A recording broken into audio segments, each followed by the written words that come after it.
ಬಂಧುಗಳೇ, ಈಗೆಲ್ಲ ನಾವು ನೀವುಗಳು ಬಹಳ ಆಸ್ಥೆಯಿಂದ ಕಾಯ್ತಾ ಇರ್ತಕ್ಕಂಥ ಸಮಯ. ಈಗ ಆಲ್ ಇಂಡಿಯಾ ಟ್ರೇಡ್ ಯೂನಿಯನ್ ಲೆವೆಲ್ನಲ್ಲಿ ಗುರುತಿಸಿಕೊಂಡಿರುವಂತಹ ಕಾರ್ಮಿಕ ನಾಯಕರು ಬೆಂಗಳೂರಿನಲ್ಲಿ ಇರ್ತಕ್ಕಂತಹ JF ನ ಸಂಘಟನೆ ಮಾಡಿ ಬೆಂಗಳೂರಿನಲ್ಲಿ ಇರುವಂತಹ ಬೆಂಬೆಲ್ಲು ಮತ್ತೆ DL ನಲ್ಲಿ ಕಾರ್ಮಿಕರ ಬದುಕು ಕೂಡ ಉತ್ತಮ ಆಗೋದಕ್ಕೆ ಕೆಲಸ ಮಾಡುವಂತಹ ಧೀಮಂತರು HL ನ ಪಾಲಿಗೆ ಕಾರ್ಮಿಕರು ಆಶಾಕಿರಣ 2 ಬಾರಿ 5 ವರ್ಷಗಳ 2 ಅವಧಿಯ ವೇಜ್ ನೆಗೋಸಿಯೇಷನ್ ಮಾಡಿ SSC ಒಂದು ಉತ್ತುಂಗಕ್ಕೆ ಕಾರ್ಮಿಕರನ್ನ ತಗೊಂಡೋಗಿ ನಾನು ನೀವು ಇವತ್ತು ಸುಸ್ಥಿತಿಯಾದಂತಹ ಜೀವನವನ್ನು ನಿಭಾಯಿಸಿದ ಕಾರಣಕರ್ತರು ಆಗಿರ್ತಕ್ಕಂತಹ ಶ್ವೇತ ರೇಣುಕಾ ಸರ್ ಅವರನ್ನು ನಾನು ವೇದಿಕೆಯನ್ನ ಉದ್ದೇಶಿಸಿ ಮಾತನಾಡಬೇಕು ಅಂತ ಹೇಳಿ ನಾನು ಅವ್ರಿಗೆ ಮನವಿಯನ್ನ ಮಾಡ್ತಾ ಇದ್ದೇನೆ.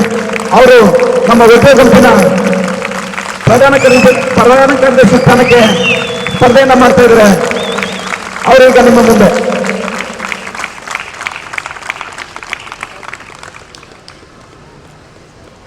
ಎಲ್ರಿಗೂ ನಮಸ್ಕಾರ. ಸ್ನೇಹಿತರೆ, ಈ ಒಂದು ಸಭೆ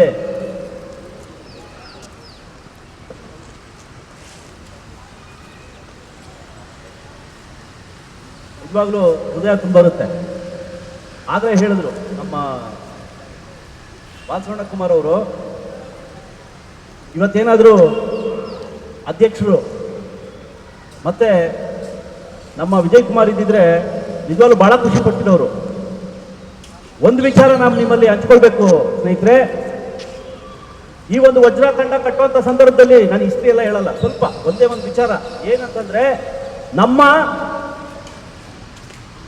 ವಿಜಯ್ ಕುಮಾರ್ ಅವರು ಅವ್ರ ನೇಚರ್ ಹೇಗಿತ್ತು, ಅವ್ರ ಕಾರ್ಮಿಕರ ಪರ ಕಾಳಜಿ ಏನಿತ್ತು ಅನ್ನೋದಕ್ಕೋಸ್ಕರ ನಾನು ಈ ಮಾತು ಹೇಳ್ತಾ ಇದ್ದೀನಿ ಸ್ನೇಹಿತರೆ. ವಜ್ರಾಖಂಡ ಕಟ್ಟಬೇಕು ಅಂತ ಅವರು ಕಾಡಮ್ಮನವರು ಸತೀಶ್ ಕಾಡಮ್ಮನವ್ರ ಹತ್ರ ಮಾತಾಡಿದ ಸಂದರ್ಭದಲ್ಲಿ ಅವ್ರು ಕೊಟ್ಟ ಸಜೆಷನ್ ನನ್ನನ್ನು ಕರ್ಕೊಳ್ಳಿ ಜೊತೆಯಲ್ಲಿ ಅಂತ. ಆಗ ಅವ್ರು ನೇರವಾಗಿ ಅಪ್ರೋಚ್ ಮಾಡಿದ್ರು ನನ್ನನ್ನು, ದಯವಿಟ್ಟು ಬರಬೇಕು ಅಂತ. ಅಪ್ಪ, ಗುಂಪೆಲ್ಲ ಕಟ್ಟಿ ದೊಡ್ಡ ಶಕ್ತಿಯಾಗಿ ಈ ಮಟ್ಟಕ್ಕೆ ನಾನು ಜವಾಬ್ದಾರಿ ತಗೊಳಕ್ ರೆಡಿ ಇಲ್ಲ. ಹಾಗಾಗಿ ನಾನು ನನ್ನನ್ನು ಬಿಟ್ಬಿಡಿ ಅಂತ ಹೇಳಿದೆ. ಅವ್ರು ಹೇಳಿದ್ದೇನು ಗೊತ್ತಾ, ನೋಡಿ ಸರ್, ನಾವು ಬೇಕೋ ಬೇಡವೋ, ಅವರು ನನಗಿಂತ ಸೀನಿಯರ್ ಆಗಿದ್ರು, 97ರಲ್ಲಿ ಬಂದಂಥವ್ರು. 2001ರ ವೇಜ್ ಇದು ಎಲೆಕ್ಷನ್ಸು ಕೂಡ ನೋಡಿದ್ರು, 2005ರ ಎಲೆಕ್ಷನ್ಸ್ ನೋಡಿದ್ರು. ತುಂಬಾ ಆಶಾದಾಯಕವಾಗಿ ಒಂದು ಗುಂಪನ್ನ ಗೆಲ್ಸಂತ ಸಂದರ್ಭದಲ್ಲಿ ಎಲ್ಲರನ್ನೂ ಕೂಡ ನಮಗೆ ನಿರಾಶೆ ಮಾಡ್ತಿದ್ದಾರೆ. ಪ್ರಮೋಷನ್ ಪಾಲಿಸಿ ಆಗಲಿ ಅಥವಾ 97ರ ವೇತನ ಪರಿಷ್ಕರಣೆ ಆಗಲಿ, ಇದರಲ್ಲಿ ನಮಗೆ ತುಂಬಾ ಹಿನ್ನಡೆ ಆಗಿದೆ. ಇವೆರಡನ್ನೂ ಕೂಡ ನಮ್ಮ ಬದುಕನ್ನು ಹಸನ್ ಮಾಡಬೇಕು. ಆದರೆ ಇದ್ರ ಬಗ್ಗೆ ಯಾರಿಗೂ ಕಾಳಜಿನೇ ಇಲ್ಲ. ತದನಂತರ ಬಂದವ್ರಿಗೆ 2005ರಲ್ಲಿ ನಾವೇನು ಕಳಿಸಿದ್ವಿ, ಅವರು ಕೂಡ ನಮ್ಮ ನಿರೀಕ್ಷೆನ ಮುಟ್ಲಿಲ್ಲ. ಆ ಕಾರಣದಿಂದ ಇವತ್ತು ನಮಗೆ ಸ್ವಾರ್ಥ ಇದೆ, ನಮ್ಮ ಬದುಕನ್ನ ಹಸನ್ ಮಾಡ್ಕೋಬೇಕಾಗಿದೆ, ನನ್ನ ಮಕ್ಕಳನ್ನ ನಾನು ಒಳ್ಳೆ ಎಜುಕೇಶನ್ ಕೊಡಬೇಕಾಗಿದೆ. ಆ ಸ್ವಾರ್ಥದಿಂದ ನಾನು ಕರಿತಾ ಇದ್ದೀನಿ, ದಯವಿಟ್ಟು ಒಂದು ಗುಂಪು ಕಟ್ಟೋಣ ಬನ್ನಿ, ನಾವು ಯಂಗ್ಸ್ಟರ್ಸೇ ನಾವು ನಿರ್ಧಾರ ಮಾಡಬೇಕು ಅಂತ ಹೇಳಿ ಕಟ್ಟಿದಂತ ಗುಂಪು ವಜ್ರ ಗುಂಪು ಕಟ್ಟುವಂತ ಸಂದರ್ಭದಲ್ಲಿ ಬುಲೆಟಿನ್ಗಳು ಏನೇನೆಲ್ಲ ಅನ್ಯಾಯಗಳಾಗಿದ್ದೇವೆ ಅಂತ ನಾವು ಕಾರ್ಮಿಕರನ್ನ ತಲುಪಿದ್ವಿ. ನಾವು ಅವತ್ತಿನ ಇದ್ದಂಥ ಸ್ಥಿತಿನಲ್ಲಿ ಏನು ವ್ಯಾಕ್ಯೂಮ್ ಅಂತ ಕ್ರಿಯೇಟ್ ಆಗಿತ್ತು, ಆ ಒಂದು ಸಂದರ್ಭದಲ್ಲಿ ನಾವು ಹೇಳುವಂಥ ವಿಚಾರಗಳು ನಮ್ಮ ಕಾರ್ಮಿಕ ಸ್ನೇಹಿತರುಗಳು ನಮ್ಮನ್ನ ರಿಸೀವ್ ಮಾಡಿದ್ರು, ನಮ್ಮ ವಿಚಾರಗಳನ್ನ ರಿಸೀವ್ ಮಾಡಿದ್ರು. ನಂತರ ನಮಗೆ ಮ್ಯಾಂಡೇಟು ಕೂಡ ಕೊಟ್ಟರು. ನಮಗೆ ಅನನುಭವಿಗಳು ಅವತ್ತು ಯಾವುದೇ ಗುಂಪಿನಲ್ಲಿ ನಾವು ಕೆಲಸ ಮಾಡಿದ ಅನುಭವ ಇರಲಿಲ್ಲ, ಅಷ್ಟೇನು ತುಂಬಾ ಮಿನಿಮಮ್. ಇಂಥ ಒಂದು ಸಂದರ್ಭದಲ್ಲಿ ಪ್ರೆಸಿಡೆಂಟ್ ಜನರಲ್ ಸೆಕ್ರೆಟರಿ ಉನ್ನತವಾದ ಜವಾಬ್ದಾರಿಯಾದ ಸಹ ಕೊಟ್ಟಂತ ಸಂದರ್ಭದಲ್ಲಿ ಇನ್ನು ಉಳಿದಂತೆ ಬೇರೆ ದೊಡ್ಡ ಗುಂಪುಗಳು ನಮ್ಮ ಜೊತೆಲಿ ಇದ್ದಂಥ ಸಂದರ್ಭದಲ್ಲಿ ನಮ್ಮ ಬಾಧೆ ಬಿಡಿ, ಅದೆಲ್ಲ ಇದ್ದಿದ್ದೇನೆ. ಟ್ರೇಡ್ ಯೂನಿಯನ್ ಅಂತ ಬಂದಾಗ ಟ್ರೇಡ್ ಯೂನಿಯನ್ ಅಲ್ಲಿ ಏನೇನೆಲ್ಲ ಬಾಧೆಗಳೈತೆ ಅವನ್ನೆಲ್ಲ ಕೂಡ ನಾವು ನುಂಗ್ಕೊಂಡು ಫೈನಲ್ ಆಗಿ ಕಾರ್ಮಿಕರಿಗೆ ನಾವು ಒಳ್ಳೆ ವೇತನ ಪರಿಷ್ಕರಣೆ ಮಾಡಬೇಕು, ಅದರಿಂದನೇ ನಮ್ಮ ಜೀವನ ಉತ್ತಮ ಆಗುತ್ತೆ ಅಂತ ನಾವೇನು ಅವತ್ತು ಸೈನ್ ಹಾಕಂತ ಸಂದರ್ಭದಲ್ಲಿ ಅವತ್ತು ವಿಜಯ್ ಕುಮಾರ್ ನಿಜವಾಗ್ಲೂ ಕಣ್ಣಲ್ಲಿ ನೀರು ಹಾಕಿದ್ರು. ಸಾರ್ಥಕ ಆಯ್ತು ಬಿಡಿ ಸರ್, ನಾನು ವಜ್ರ ಕಟ್ಟಿದ್ದಿತ್ತು ಅಂತ. ಯಾಕೆ ಇಡೀ ಸಮೂಹನೇ ಕಾರ್ಮಿಕ ಸಮೂಹನೇ ನಾವು ಮಾಡಿದಂತಹ ವೇತನ ಪರಿಷ್ಕರಣೆನ ತುಂಬ ಹೃದಯದಿಂದ ಸ್ವಾಗತ ಮಾಡಿದ್ರು. ಜ್ಞಾಪಕ ಮಾಡ್ಕೊಳ್ಳಿ, ಆ ದಿನ ಶನಿವಾರ ಅಂಬೇಡ್ಕರ್ ಜಯಂತಿ ಇತ್ತು. ಅವತ್ತು ಎಲ್ಲರ ಸಮ್ಮುಖದಲ್ಲಿ ನಾವಿವತ್ತು ವೇತನ ಪರಿಷ್ಕರಣದ ಒಪ್ಪಂದನ ನಾವು ಸಹಿ ಮಾಡ್ತಿದ್ದೀವಿ ಅಂತ ಅಧ್ಯಕ್ಷರು ಹೇಳಿನೇ ನಾವು ಹೊರಟಿದ್ವಿ. ನಿಮ್ಗೆಲ್ಲ ಅರಿವಿದೆ. ಅದೇ ದಿಕ್ಕಿನಲ್ಲೇನೆ ಇನ್ನೂ ಒಂದು ವೇತನ ಪರಿಷ್ಕರಣೆ ಕೂಡ ನಾವು ಮಾಡಿದ್ವಿ. ನಿಮ್ಗಳಿಗೆ ಇನ್ನೂ ಕೂಡ ನಾವು ಏನು ಹತ್ತಿರವಾದ್ವಿ ಈ ವಿಚಾರದಲ್ಲಿ. ಬಿಡಿ, ಈ ಎಲ್ಲ ಏಳಿಗೆಗಳನ್ನ ಸಹಿಸಕ್ಕಾಗದೆ ಹಲವಾರು ಈ ರೀತಿಯಲ್ಲಿ ನಮ್ಮನ್ನ ಏನು ಬೇರೆ ಬೇರೆ ರೀತಿಯಲ್ಲಿ ಪ್ರೊಪಗೇಟ್ ಮಾಡಿ ಇವತ್ತು ಏನಾಗಿದೆ ಏನು ಹೋಗಿದೆ ಅಂತ ನಮ್ಗೆಲ್ಲರಿಗೂ ಗೊತ್ತಿದೆ. ಸ್ನೇಹಿತರೆ, ಇವತ್ತು ಏನು ಬರೋ ತಿಂಗಳು 7ನೇ ತಾರೀಕು ನಡೆಯುತ್ತಿರುವ ಒಂದು ಚುನಾವಣೆ ನಿಜವಾಗ್ಲೂ ತುಂಬಾ ಮುಖ್ಯವಾದ, ತುಂಬಾ ಕ್ರೂಷಿಯಲ್ ಅಂತ ಪರಿಸ್ಥಿತಿಯಲ್ಲಿ ನಾವಿದ್ದೀವಿ. ಈ ಒಂದು ಚುನಾವಣೆ ನಮ್ಮ ಜೀವನದ ದಿಕ್ಕನ್ನೇ ಬದಲಾಯಿಸುತ್ತೆ. ಯಾಕೆ? ಈ ಚುನಾವಣೆಯಲ್ಲಿ ಯಾರು ಆಯ್ಕೆಯಾಗಿ ಹೋಗ್ತಾರೆ, ಯಾರು ನಮ್ಮ ಕಾರ್ಮಿಕರು ಆಯ್ಕೆ ಮಾಡಿ ಕಳಿಸ್ತಾರೆ, ಆ ಒಂದು ಸಮಿತಿನೇ ಚಾರ್ಟರ್ ಆಫ್ ಡಿಮ್ಯಾಂಡ್ ಕೂಡ ಕೊಡಬೇಕಾಗಿರುವಂತಹ ಒಂದು ಜವಾಬ್ದಾರಿ ಇದೆ. ತದನಂತರ ವೇತನ ಪರಿಷ್ಕರಣೆ 2027ರ ವೇತನ ಪರಿಷ್ಕರಣೆ ಕೂಡ ಅದೇ ಸಮಿತಿನೇ ಮಾಡಬೇಕಾಗಿದೆ. ನಾನು ಈ ಹಿಂದೆ ಹೇಳಿದಾಗೇನೆ ಏನು 2007 ಆಗಲಿ 2012 ಆಗಲಿ ಈ ವೇತನ ಪರಿಷ್ಕರಣದಿಂದ ನಮ್ಮ ಜೀವನ ಉತ್ತಮ ಆಗಿದೆ ಅಂತ ನಾವು ಒಪ್ಕೋಬಹುದಾ? ಅಂದಮೇಲೆ ನಮ್ಮ ವೇತನ ನಾವೇನು ಒಪ್ಪಂದ ಮಾಡ್ಕೋತೀವಿ ಆ ವೇತನನೇ ನಮ್ಮ ಜೀವನ ಕಟ್ಕೊಡುತ್ತೆ ಅಂತ ಅನ್ನೋದಾದ್ರೆ ಮುಂಬರುವ ವೇತನ ಪರಿಷ್ಕರಣದಲ್ಲಿ ಒಂದು ಒಳ್ಳೆ ಕಾರ್ಮಿಕರನ್ನ ಪ್ರತಿನಿಧಿಸುವಂತಹ ಒಂದು ಸಮಿತಿನ ನಾವು ಕಳಿಸ್ಕೊಡ್ಬೇಕಾಗಿದೆ. ಅದನ್ನ ನಾವು ನಿಮ್ಮ ರೆಪ್ರೆಸೆಂಟೇಟಿವ್ ಆಗ್ತೀವಿ ಅಂತ ವಜ್ರ ಈ ಒಂದು ಟೀಮ್ ಇಂದ ನಾವು ಮುಂದೆ ಬಂದಿದ್ದೇವೆ. ಸೊ ಇಂಥ ಒಂದು ಸಂದರ್ಭದಲ್ಲಿ ಕಾರ್ಮಿಕರು ತಗೊಳ್ಳುವಂತ ನಿರ್ಧಾರ ನಮ್ಮ ಭವಿಷ್ಯ ನಿರ್ಧಾರ ಆಗುತ್ತೆ. ನಾವು ಮಾತ್ರ ಒಳ್ಳೇದು ಮಾಡ್ತೀವಿ ಅಂತ ಏನು ನಾವು ಇಲ್ಲಿ ಬಂದಿಲ್ಲ. ಕಾರ್ಮಿಕ ನಾಯಕರುಗಳು ಎಲ್ಲ ಗುಂಪುಗಳಲ್ಲೂ ಇದ್ದಾರೆ, ಎಲ್ಲ ರೀತಿಯಾದಂತಹ ಅವರಂತ ಸೇವೆ ಮಾಡಿದ್ದಾರೆ. ಆದ್ರೆ ಇವತ್ತಿಗೆ ಈ ದಿನಕ್ಕೆ ನಮ್ಗೆ ನೀವು ಮ್ಯಾಂಡೇಟ್ ಕೊಡ್ಬೇಕು ಅಂತ, ಜನಾದೇಶ ಕೊಡ್ಬೇಕು ಅಂತ ನಾವು ಯಾಕೆ ಇಷ್ಟು ಜೋರಾಗಿ ಗಟ್ಟಿಯ ದನಿಯಲ್ಲಿ ನಾವು ಕೇಳ್ತಾ ಇದ್ದೀವಿ ಅಂತಂದ್ರೆ 2012ರ ವೇತನ ಪರಿಷ್ಕರಣಾ ದಿವಸ ಏನ್ ಮ್ಯಾನೇಜ್ಮೆಂಟ್ ಅಥವಾ ಚೇರ್ಮನ್ ನಾವು ಮೀಟ್ ಮಾಡಿ ಅವತ್ತು ಮಾತುಕತೆ ಮಾಡಬೇಕಾಗಿತ್ತು. ಅವತ್ತಿಂದನೇ ನಮ್ಮ ವಿರುದ್ಧ ಷಡ್ಯಂತ್ರ ರೂಪಿಸಿ ಏನ್ ಪ್ರೊಪಗೇಟ್ ಮಾಡಿ ನಮ್ಮನ್ನ ಕಾರ್ಮಿಕರಿಂದ ದೂರ ಮಾಡಿದ್ರು. ತದನಂತರ ಗೆದ್ದು ಬಂದಂತವ್ರು 2017ರ ವೇತನ ಪರಿಷ್ಕರಣೆ ಏನ್ ಮಾಡಿದ್ದಾರೆ ಅಂತ ನಮ್ಗೆಲ್ಲರೂ ಗೊತ್ತಿದೆ. ಸ್ನೇಹಿತರೆ, ನಮಗ್ ಬೇಕಾದನ್ನ ನಾವು ತುಂಬಾ ನಿರೀಕ್ಷೆ ಇಟ್ಟು ನಾವು ಕೊಟ್ಟಂತದ್ದು. ಆಡೋ ಹುಡುಗರನ್ನ ಗೆಲ್ಸಿದ್ರು, ಅವರೇ ಇಷ್ಟು ದೊಡ್ಡ ವೇಜುಷನ್ ಮಾಡಿದಂತ ಸಂದರ್ಭದಲ್ಲಿ ನಾವು ಇಷ್ಟು ದೊಡ್ಡ ಗುಂಪು ನಾವು ಅವತ್ತಿಂದನೂ ಇದ್ದೇವೆ, ನಾವು ಸೇರ್ಕೊಂಡ್ರೆ ದೊಡ್ಡ ವೇತನ ಪರಿಷ್ಕರಣೆ ಮಾಡಿ ತೋರಿಸ್ತೀವಿ ಅಂತ ಹೇಳಿ ಅದ್ರಲ್ಲಿ ಏನಿದ್ದಾರೆ, ಏನು ಬೇಸಿಕ್ಗೆ DA ಮಾಡೋದು, ಅದ್ರ ಮೇಲೆ ಫಿಟ್ಮೆಂಟ್ ತರೋದು, ಇದು ಯಾವ ದೊಡ್ಡ ವಿಚಾರ LKG ಮಕ್ಕಳು ಮಾಡ್ತಾರೆ ಅಂತ ಹೇಳಿದಂತ ಅಧ್ಯಕ್ಷ ಸ್ಥಾನಕ್ಕೆ ಸ್ಪರ್ಧಿಸಿದಂತಹ 2 ಗುಂಪುಗಳು ಕೂಡ ಮಾತಾಡಿದ್ದಾರೆ. ಫೈನಲ್ ಆಗಿ ಏನು ನಮ್ಮ ರಾಜ್ಯೋತ್ಸವ ಮಾಡಿದಂತ ಸಂದರ್ಭದಲ್ಲಿ ಆಯ್ಕೆ ಆದಂತ ಅಧ್ಯಕ್ಷರು ಹೇಳ್ತಾರೆ, ತಲೆ ಕೆಡಿಸ್ಕೋಬೇಡಿ, ವೇತನ ಪರಿಷ್ಕರಣೆ ಒಳ್ಳೇದಾಗುತ್ತೆ, ನಾವು ಆಡಿಟ್ನ ಇಟ್ಕೋತೀವಿ ಅಂತ. ಏನ್ ಮಾತಾಡ್ತೀರ? ಆಡಿಟ್ನ ಇಟ್ಕೊಂಡು ವೇತನ ಪರಿಷ್ಕರಣೆನ ಇವರು ನೆಗೋಷಿಯೇಟ್ ಮಾಡ್ತಾರಂತೆ. ಆಡಿಟರ್ ಇರೋದೇನಕ್ಕೆ? ಏನ್ ನೆಗೋಸಿಯೇಷನ್ ಗೊತ್ತಾ ಅವ್ರಿಗೆ? ನಮ್ಮ ಭಾವನೆ ಗೊತ್ತಾ ಅವ್ರಿಗೆ? ನಾವೇನ್ ಕೆಲಸ ಮಾಡ್ತೀವಿ ಗೊತ್ತಾ? ಕಾರ್ಮಿಕರಾಗಿ ನಾವು ಏನೆಲ್ಲ ನಾವು ಬದಲಾಯಿಸ್ತೀವಿ, ಈ ದೇಶನೇ ನಮಗೆ ಬದಲಾಯಿಸೋ ಶಕ್ತಿ ಇದೆ ಅಂತ ಅವ್ರಿಗೇನಾದ್ರೂ ಗೊತ್ತಿದ್ಯಾ? ಲೆಕ್ಕಾಚಾರ ನೋಡ್ತಾರೆ, ಲೆಕ್ಕ ಸರಿ ಇಲ್ಲ ಅಂತಂದ್ರೆ ಒಂದು ಆಡಿಟ್ ಅಬ್ಜೆಕ್ಷನ್ಸ್ ರೈಸ್ ಮಾಡಿ ಹೋಗ್ತಾರೆ, ಬಿಟ್ರೆ ನೆಗೋಸಿಯೇಷನ್ ಅಂದ್ರೆ ನಾನು ಯಾಕೆ ಹೇಳ್ತಾ ಇದ್ದೀನಿ ಅಂತಂದ್ರೆ ಈ ತರ I am sorry to say this, ನಮ್ಮ ಅಧ್ಯಕ್ಷರಾಗಿ ನಮ್ಮನ್ನ ರೆಪ್ರೆಸೆಂಟ್ ಮಾಡ್ತಿದ್ದರು ಇಂಥ ಕೀಳು ಮಟ್ಟದಲ್ಲಿ ಮಾತಾಡ್ತಾರೆ. ಅದು ಯಾರನ್ನ ಚೇರ್ಮನ್ ಪಕ್ಕದಲ್ಲಿ ಕೂಡಿಸ್ಕೊಂಡು ವೇದಿಕೆಯಲ್ಲಿ ಈ ತರ ಮಾತಾಡಿದ್ರೆ ಯಾರಿಗೆ ಕೊಡ್ತಾರೆ ವೇತನ ಪರಿಷ್ಕರಣೆ? ಒಳ್ಳೆ ವೇತನ ಆಗುತ್ತಾ? ಸ್ನೇಹಿತರೆ, ಯಾವ್ದಾದ್ರೂ ಗುಂಪು ಮುಂದೆ ಬಂದಂತ ಅದು 17 ವೇತನ ಪರಿಷ್ಕರಣೆ ನಾವೇನ್ ಬಿಡಿಸಿ ಹೇಳುವಂತ ಅವಶ್ಯಕತೆ ಇಲ್ಲ, ಏನೇನಾಗಿದೆ ಅಂತ ಎಲ್ಲರಿಗೂ ಗೊತ್ತಿದೆ. ತದನಂತರ ಬಂದಂಥದ್ದು ಇದಕ್ಕೆ ನಾವು ಪಾರ್ಟಿನೇ ಅಲ್ಲ ಅಂದ್ಬಿಟ್ರು. ಬಾಲಸುಬ್ರಹ್ಮಣ್ಯ ಕುಮಾರ್ ಸರ್ ಹೇಳಿದ್ರು, ಏನಂತ, ಒಳ್ಳೇದಾದ್ರೆ ನಮ್ದು ಅಂತ ಸೈನ್ ಹಾಕ್ತಾರೆ, ಒಳ್ಳೇದಾಗಿಲ್ಲ ಅಂತಂದ್ರೆ ಮೆಟ್ರೋ ಹೊತ್ಕೊಂಡು ವಾಪಸ್ ಹೊಡೆದು ಬಿಡ್ತಾರೆ ಅಲ್ವಾ? ವಾಪಸ್ ಬಂದು ನಾನ್ ಪಾರ್ಟಿನೇ ಅಲ್ಲ, ವೇತನ 2017ರ ವೇತನ ಪರಿಷ್ಕರಣಕ್ಕೆ ನಾನು ಪಾರ್ಟಿ ಅಲ್ಲ ಅಂತ ಹೇಳಿ ನಮ್ಗೆ 25-30 ವರ್ಷದಿಂದ ನಮ್ಗೆ ಪ್ರೆಸಿಡೆಂಟ್ ಜನರಲ್ ಸೆಕ್ರೆಟರಿಗೆ ನಮ್ಗೆ ಅವಕಾಶ ಕೊಟ್ಟಿಲ್ಲ. ಪೂರ್ತಿ ಟೀಮ್ ನಾವು ಆಯ್ಕೆ ಮಾಡಿದ್ದೆ, ನಮ್ಮನ್ನು ಆಯ್ಕೆ ಮಾಡಿದ್ದೆ. ಆದ್ರೆ ಕಾರ್ಮಿಕರ ನಿರೀಕ್ಷೆಗಿಂತ ಮೀರಿದ್ದನ್ನ ನಾವು ತಂದು ಕೊಡ್ತೀವಿ. ಅದರಲ್ಲಿ ಹಲವಾರು ವಿಚಾರಗಳನ್ನ ಹೇಳಿದ್ರು. ಅದರಲ್ಲಿ ಒಂದು ವಿಚಾರ ಏನು ಅಂತಂದ್ರೆ ವೇತನ ಪರಿಷ್ಕರಣ ಕೇಳಿಸಿದ್ಯಾ? ಹಲೋ, ವೇತನ ಪರಿಷ್ಕರಣ ಭಾಗವಾಗಿ ವೇತನ ಪರಿಷ್ಕರಣದ ಭಾಗವಾಗಿ ಇರುವಂತಹ ಒಂದು ವಿಚಾರ ಪರ್ಕ್ಸ್ ಅಂತ ಏನ್ ತಗೊಳ್ವಲ್ಲ, ನಾವು ಕಳೆದ ಒಂದು 8 ದಿವಸದಿಂದ 10 ದಿವಸದಿಂದ ಒಂದು ಹ್ಯಾಂಡ್ ಬಿಲ್ ಬುಲೆಟಿನ್ ಕೊಟ್ಟಿದ್ದೀವಿ ಪರ್ಕ್ಸ್ ಬಗ್ಗೆ.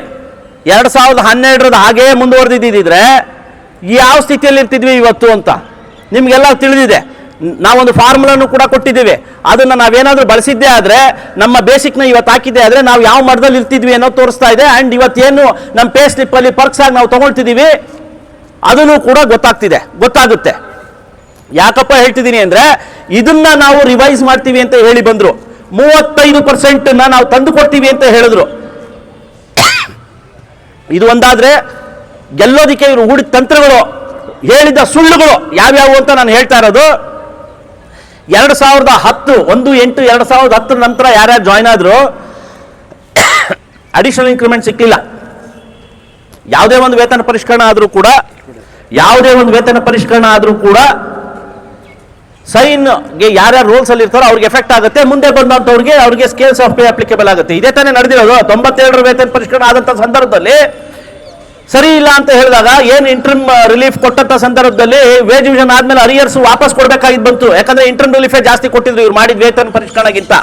ಅಂತ ಒಂದು ಸಂದರ್ಭದಲ್ಲಿ ಓಡೋಗಿ ಇಲ್ಲ ತೊಂದರೆ ಆಗ್ಬಿಟ್ಟಿದೆ, ನಾವು ತಪ್ಪಾದ ಒಂದು ಒಪ್ಪಂದನ ಸೈನ್ ಹಾಕ್ಬಿಟ್ಟಿದೀವಿ ಅಂತ ಹೇಳಿ 2 ಇಂಕ್ರಿಮೆಂಟ್ ತಂದಿದ್ದು ಜ್ಞಾಪಕ ಇದೆಯಾ? ಸಪ್ಲಿಮೆಂಟರಿ ವೇಜ್ ಅಗ್ರಿಮೆಂಟ್ ಅಂತ ಒಂದು ಮಾಡಿದ್ರು. ಅದು ರೋಲ್ಸ್ ಅಲ್ಲಿ ಇದ್ದವ್ರಿಗೆ ಮಾತ್ರ ಕೊಟ್ಟಿದ್ದೆ, ನಂತರ ಬಂದವ್ರಿಗೆ ಕೊಟ್ರ ಅದನ್ನ. ಅದೇ ರೀತಿಯಾಗಿ ಪ್ರಮೋಷನ್ ಪಾಲಿಸಿ ಅಂತ ತಗೊಳ್ಳಿ, ಒಂದು ಕಟ್ ಆಫ್ ಡೇಟ್ ಅಂತ ಇರುತ್ತೆ. ನೀವು ಯಾವುದೇ ಒಂದು ವೇತನ ಪರಿಷ್ಕರಣೆ ತಗೊಳ್ಳಿ, ಕಟ್ ಆಫ್ ಡೇಟ್ ಅಂತ ಇರುತ್ತೆ. ಅಂಥದ್ದನ್ನ ನಾನು ಮಾಡ್ಕೊಡ್ತೀನಿ, ರೇಣುಕಾ ಹಾಳು ಮಾಡ್ಕೊಟ್ಬಿಟ್ಟ, ಅಡಿಷನಲ್ ಇನ್ಕ್ರಿಮೆಂಟ್ ನಿಮಗೂ ಬರಬೇಕಿತ್ತು ಅಂತ ಸುಳ್ಳು ಹೇಳಿ ಗೆದ್ರು. ಇವತ್ತಿನವರೆಗೂ ಮಾಡಿದಾರಾ? ಇವತ್ತಿನವರೆಗೂ ಮಾಡೋ ಪ್ರಯತ್ನ ಮಾಡಿಲ್ಲ. ಯಾಕಿದನ್ನ ನಾನು ಪ್ರಸ್ತಾಪಿಸ್ತಿದ್ದೀನಿ ಅಂತಂದ್ರೆ, ಆ ಕಾರ್ಮಿಕ ಸ್ನೇಹಿತರು ನನ್ನನ್ನು ಬಂದು ಕೇಳಿದ್ರು, ಇದೇ ವೇದಿಕೆಯಲ್ಲೇ ಬಂದು ಕೇಳಿದ್ರು ನನ್ನನ್ನ, ಸರ್ ನೀವು ಹೂ ಅನ್ನೋದಾದ್ರೆ ನಮ್ಮ ಎಲ್ಲ ಮತಗಳು ನಿಮಗೆ ಅಂತ. ಇಲ್ಲ ಆಗಲ್ಲ ಅಂತಂದೆ. ಅವತ್ತು ಆಗೋದಿಲ್ಲ ಅಂತ ಹೇಳಿದ್ದೀನಿ ನಾನು. ಅವತ್ತು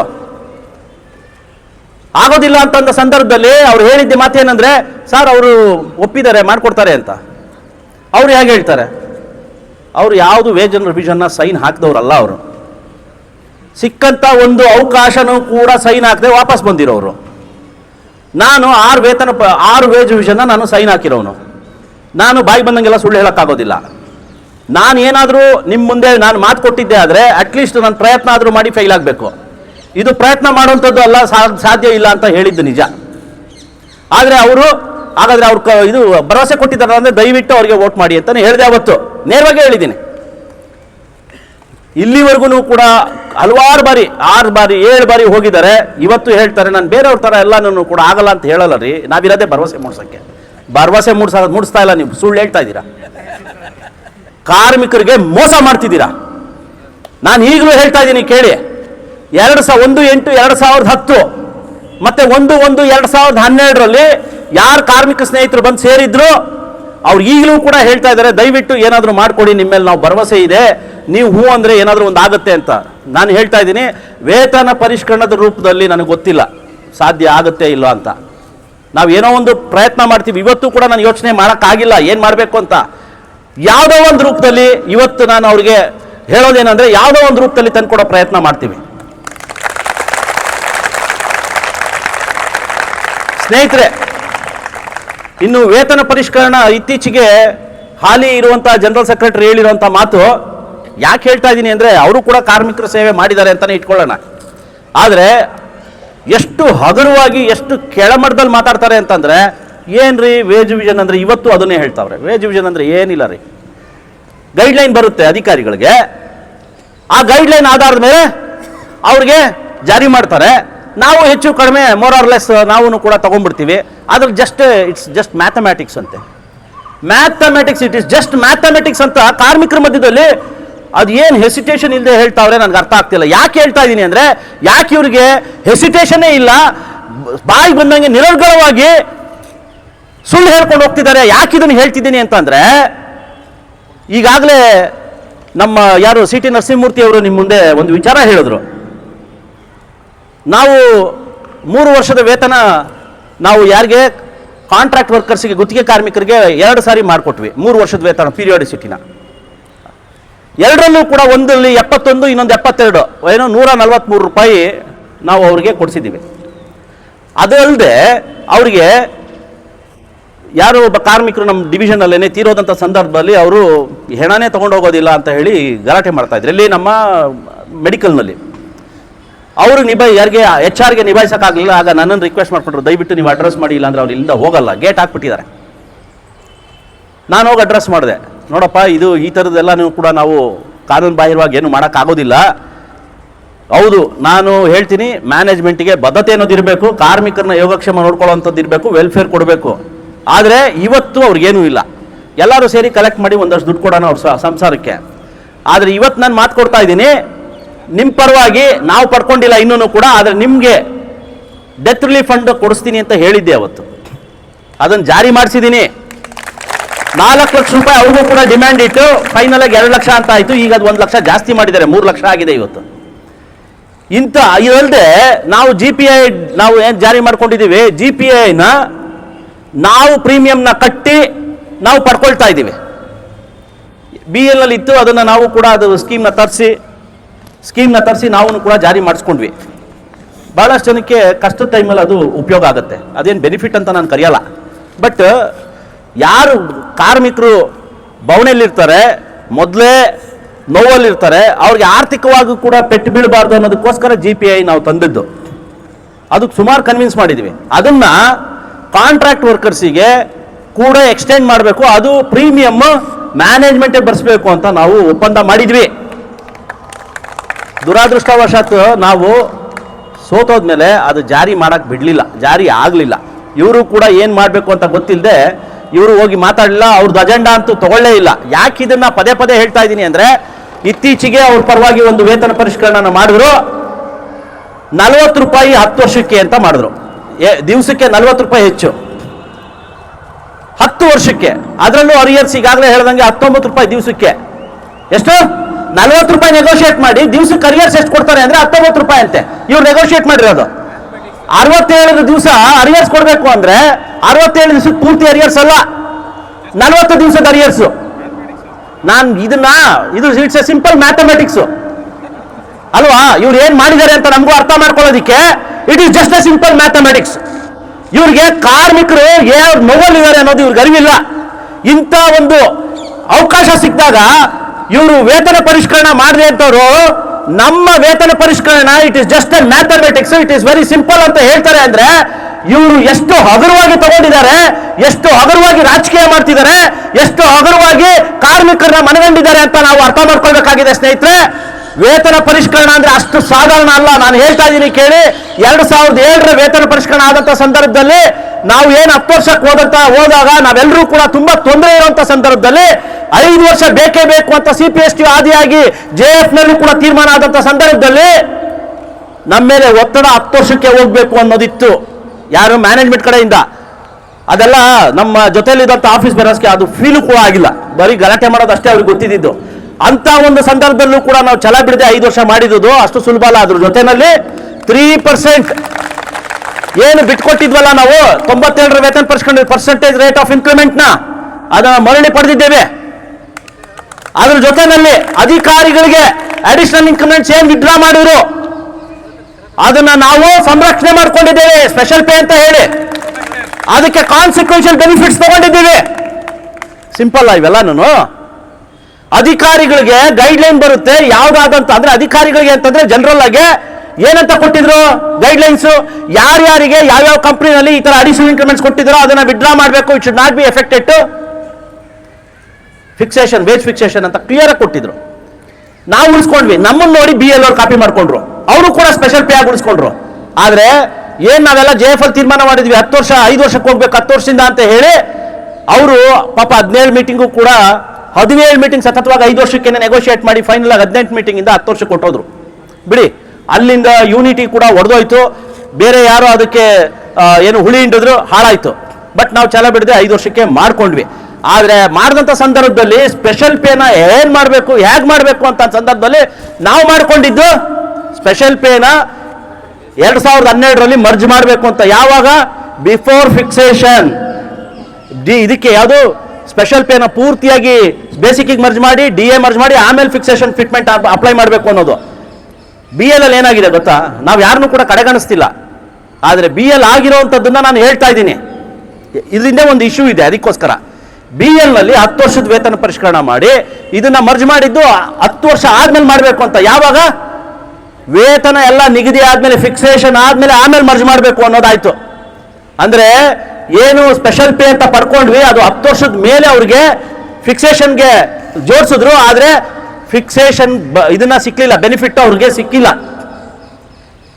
ಈಗ ಹೇಳಿ, ನಾವು ಇದ್ರ ಜೊತೆನಲ್ಲಿ ನಾವು ಪೋಸ್ಟ್ ರಿಟೈರ್ಮೆಂಟ್ ಮೆಡಿಕಲ್ ಸ್ಕೀಮ್ ಮತ್ತೆ ಪೆನ್ಷನ್ ಏನ್ ಸೂಪರ್ ಆನ್ಯುಯೇಷನ್ ಬೆನಿಫಿಟ್ ಅಂತ ವಜ್ರಾದವರೇನೆ ಅಜೆಂಡಾ ಇಟ್ಟಿದ್ದು.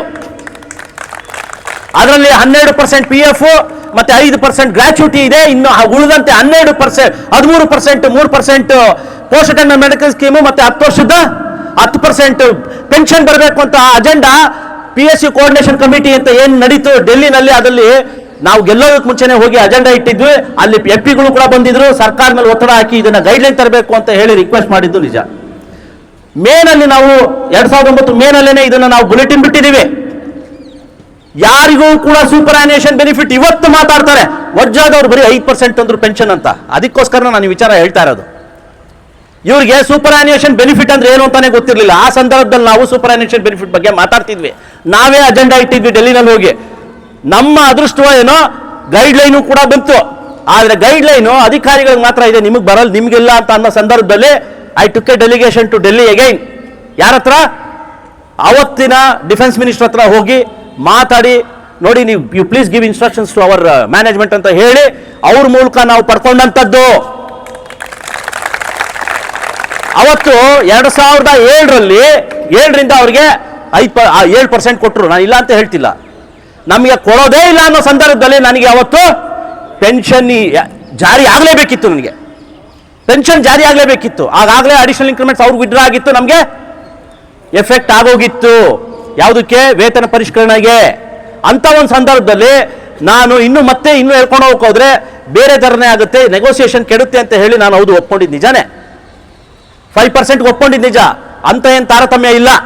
2017ರಲ್ಲಿ ಅದನ್ನು ಸರಿಪಡಿಸ್ಕೊಳ್ಳೋಣ, 2017ರಲ್ಲಿ ಅದನ್ನು ಸರಿಪಡಿಸ್ಕೊಳ್ಳೋಣ ಅಂತ ಹೇಳಿ ಮಾಡಿದ್ದು ನಿಜ. ಯಾಕೆ ಹೇಳ್ತಾ ಇದ್ದೀನಿ ಅಂದ್ರೆ, ಪಾಂಡ್ಯನ್ ಆಚಾರ್ಯ ಡೇನ ಎಲ್ಲ ಆಚರಿಸ್ತೀವಿ ನಾವು. ಅವರು ಹುತಾತ್ಮರು, ಹೋರಾಟದಲ್ಲಿ ಅವರು ಹಸುನೀಗ್ದವರು, ಗುಂಡೆ ಎತ್ತಿನ ಸತ್ತಂತವ್ರು. ಅವರು ಯಾವ ಹೋರಾಟದಲ್ಲಿ ಹಲವಾರು ಅಜೆಂಡಾ ಇಟ್ಕೊಂಡು ನಾವು ಹೋರಾಟ ಮಾಡಂತ ಸಂದರ್ಭದಲ್ಲಿ ಅಜೆಂಡಾ ಈ ಪೆನ್ಷನ್ ಕೂಡ ಒಂದು. ಈ ವಿಚಾರದಲ್ಲಿ ಹೋರಾಟ ಮಾಡಂತ ಸಂದರ್ಭದಲ್ಲಿ ಹಸುನೀಗ್ದವರು ಅವರು. ಅಂದ್ರೆ ಯಾಕೆ ಹೇಳ್ತಾ ಇದ್ದೀನಿ ಅಂದ್ರೆ, ಇದು ನಿನ್ನೆ ಮೊನ್ನೆದ ಅಜೆಂಡಾ ಅಲ್ಲ ಪೆನ್ಷನ್ ಅನ್ನೋದು. ಥರ್ಡ್ ಬೆನಿಫಿಟ್ ಆಗಿ ನಮಗೆ ಪೆನ್ಷನ್ ಬರಬೇಕು ಅಂತ ಹೇಳೋದು ಹಿಂದಿನಿಂದಲೂ ಕೂಡ ನಮ್ಮ ಹಿಂದಿನ ನಾಯಕರುಗಳೆಲ್ಲನೂ ಕೂಡ ಪ್ರಯತ್ನ ಪಟ್ಟಿದ್ದಾರೆ. ಅದು ಸಾಕಾರ ಆಗಿದ್ದು ಯಾವಾಗ? 2014ರಲ್ಲಿ 2012ರ ವೇತನ ಪರಿಷ್ಕರಣೆ ಆದ್ಮೇಲೆ. ಆ ಕಾರಣದಿಂದ ಈ ಒಂದು ಪೆನ್ಷನ್ನ ನಾವು ಜಾರಿ ಮಾಡಿಸಿದ್ವಿ. ನಾವು ಜಾರಿ ಮಾಡಿಸಿದ ನಂತರ ಏನಾಯ್ತು? ಬೆಲ್ಲಲ್ಲಿ ಕೋಟರ್ನಸ್ ವಿತ್ ಎಕ್ಸಿಕ್ಯೂಟಿವ್ಸ್ ಹೋದ್ರಲ್ವಾ, ಅಲ್ಲಿ ಎಲ್ಲಿಂದ ಕೊಟ್ರು? 2007ರಿಂದ ಕೊಟ್ರ?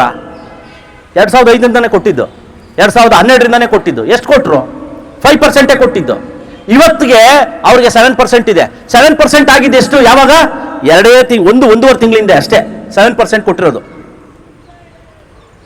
ಅಂದ್ರೆ ಅವ್ರು ತಗೊಂಡಿಲ್ಲ, ನಾವು ತಗೊಳ್ಬಾರ್ದು ಅಂತ ಅಲ್ಲ ನಾನು ಹೇಳ್ತಾ ಇರೋದು. ಅಂದ್ರೆ ನೆಗೋಸಿಯೇಷನ್ ಎಷ್ಟು ಕಷ್ಟ ಇದೆ ಅಂತ. ನಾವು ಟ್ರೇಡ್ ಯೂನಿಯನ್ ನಲ್ಲಿ ಅಜೆಂಡಾಗಳು ಸೆಟ್ ಮಾಡ್ಬೇಕಂದಾಗ ನಾವು BL ನೋಡಿ ನಾವು ಅಜೆಂಡಾನ ಸೆಟ್ ಮಾಡ್ತಾ ಇದ್ವಿ, ಸೆಟ್ ಮಾಡಿದ್ವಿ, ವಿ ಹ್ಯಾವ್ ಅಚೀವ್ಡ್.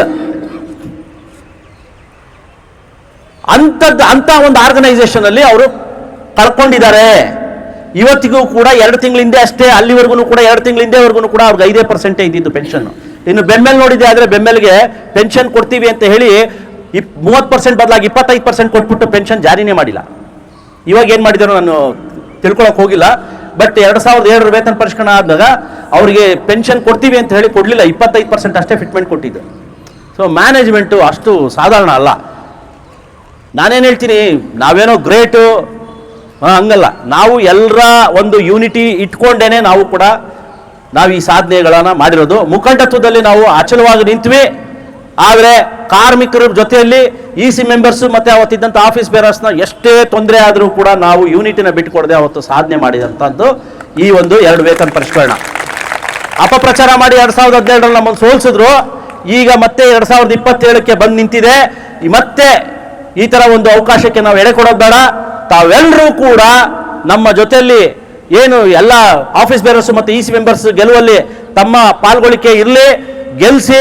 ಇನ್ನೂ ಬೇಕಾದಷ್ಟು ವಿಚಾರಗಳಿದ್ದಾವೆ, ಹಲವಾರು ವಿಚಾರಗಳಿದ್ದಾವೆ. ಮೆಡಿಕಲ್ ವಿಚಾರ ಅಂತಂದ್ರೆ ಹೇಳ್ತಾರೆ, ನನಗೆ ಅರ್ಥನೇ ಆಗ್ತಿಲ್ಲಪ್ಪ, ಅದಕ್ಕೇನು ಲಾಜಿಕ್ ಇದೆಯೋ ಇಲ್ವೋ ಏನು ಗೊತ್ತಾಗ್ತಿಲ್ಲ.